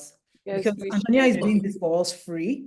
So I want us to be able to, if you like what you've heard, if you want to work with her, please, this is a flyer. Seppi, please take a screenshot of this. Let's put it in the webinar chat, so that anyone that needs anything can reach out to Anthonia directly. Anthonia, thank you so much. So if it's just resume that you're struggling with and you're not sure how to put your information together, you can definitely reach out to me, Anthonia@carapoise.org or info. I'm on Instagram. You can follow Carapoise on Instagram. Send us a DM. We are always DM ready. If you've been going through your job search, now one thing I always recommend is the job search strategy. If you've been going through job search for 3-6 months and you're not getting anything, please, you need a job strategy to scale through. And that's where the statement resume is not enough also comes in. Yes, you could have your resume, but do you really understand your industry, right? Do you know what hiring managers in your industry are looking for? So these are things that you would not know if you're working solo, but working with someone who has experience working with diverse professionals, diverse sectors, then the person can share those insights with you. So feel free to reach out. One of the things that I do right now, I have like lots of other programs, but because I don't have time as much as I used to, right now, the Job Search Accelerator is something that I do almost on a monthly basis, and also depending on my schedule, basically, at work. So one of the things that I do is, if you've been looking for jobs for a certain period of time and you're not getting any response, the Job Search Accelerator is very good for you. So first thing is 1 hour clarity session where we get to talk about what your experience has been like in the past, how you've been applying and what the response has been like. And then we go through your resume, cover letter, and LinkedIn, make sure everything is based on our clarity session and understanding what you want to focus on. We get all that out of the way. And then there's a personalized job search. Remember, I mentioned that what someone in HR needs might not be what someone in project management or finance needs. So you can't be using the same strategy as your friends. That's what it means. The fact that your friends are flinging resume every day doesn't mean you should do the same. It might work for one person, it might not work for you. Especially if you do want a major change for your career, it's very good for you to have personalized everything. Personalized job search strategy, personalized interview notes. That one is very big. One thing I know is most times job seekers begin to prepare for their interview once they get an invite, which is completely wrong. The best time to start preparing for interviews is while you're applying to that job. And you should be ready for interviews every day. The only way you can do that is to have a personalized interview book where you know the kind of question. Someone taps you up from your sleep, you can answer any interview questions in your field. The only way you can do that is to have your personalized notes. And that's part of the things we'll walk through. And then, your interview process, how to succeed through interviews. Thank you. Thank you so much. Thank you. I hope we can. Sorry, Stephanie, let me just chime in. Thank you so much, Anthonia. So I've been working with Anthonia for how many years now? She's my coach. I'm her coach. So we just work together, and it's been so amazing. And every time I call Anthonia, she never hesitates to come. God bless you, Anthonia. Thank you so much. Thank you. She was one of the people that helped me get 2 jobs. The first week I landed in Canada. Thank you so much. Thank you. God bless you. Thank you so much. Yeah. Have a great day, evening, afternoon, night, everyone. Bye-bye. Bye. Bye. Thank you. Yes, so we have 2 announcements. Let me share my screen. Okay.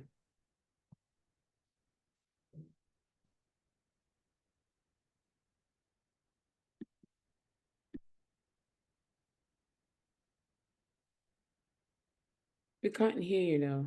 Okay, amazing.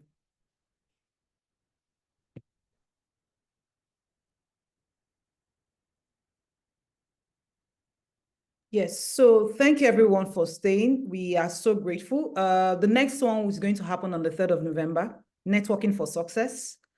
So we're planning 2 webinars in November. It's going to be every 2 weeks. Networking for Success. The next one will be how to thrive at your job. When we get jobs, how do we thrive at them? We're also planning things for business owners, because we know that I've gotten to that place where I don't want to look for a job again. I want to start a business. So we are planning something for business owners. We're also planning for how people in the UK can sponsor themselves through the Global Talent Visa. So we're looking for someone that would lead people on how to do that, as well as opportunities in Canada. That's for people in Canada. For people in Nigeria, please don't feel left out. Just join us as we come up. And if you have any ideas on other webinars you think we should come up with, please do let us know. And finally, we want to take a poll. So I'm going to open the poll. Please just help us with the poll because it will help us to do better for upcoming webinars. So please, I'm going to launch the poll now. Please, let's take it before we leave. Thank you so much. Poll is on. And please let us appreciate Seppi. You did so amazingly well. Thank you. Thank you. You're a wonderful host. We love you. Thank you so much. You're welcome. Please help us with the poll.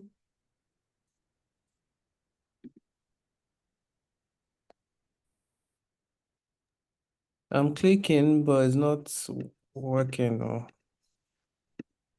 Please, can someone else confirm they're having the same issue? Yeah, it's not allowing us to do anything. Ah, okay, one sec. Let me see what I did. Poll. So why is it not allowing us? So sorry.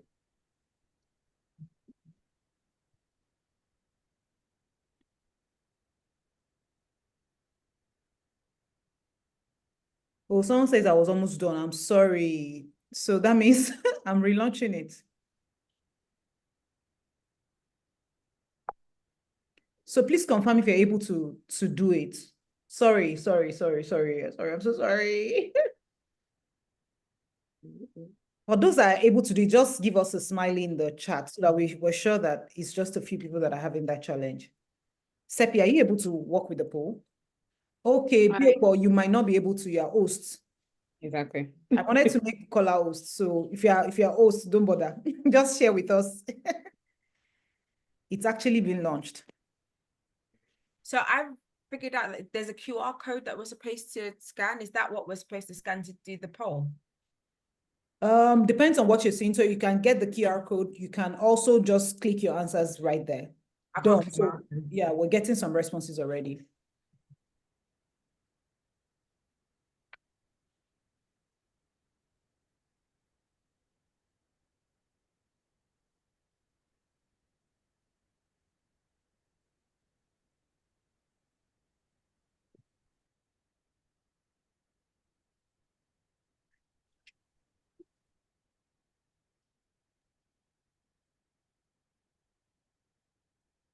If you're done, thank you. See you next. We'll bring out the registration link. Please, we're not going to post any webinar details on the prayer group anymore. It's going to be on the webinar group. So if you've not joined the webinar group, I'm going to post it here so that we can join. Let me look for the link. One sec. Okay.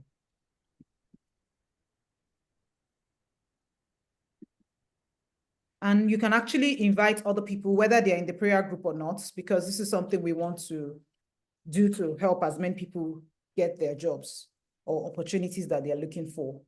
So please join the group if you're yet to. Thank you everyone for your time. We appreciate it. This is, except you want to stay with us for the after party. Daniela, I love your questions for your CV. How do you feel? And Sorry, let me stop recording just before we start chatting.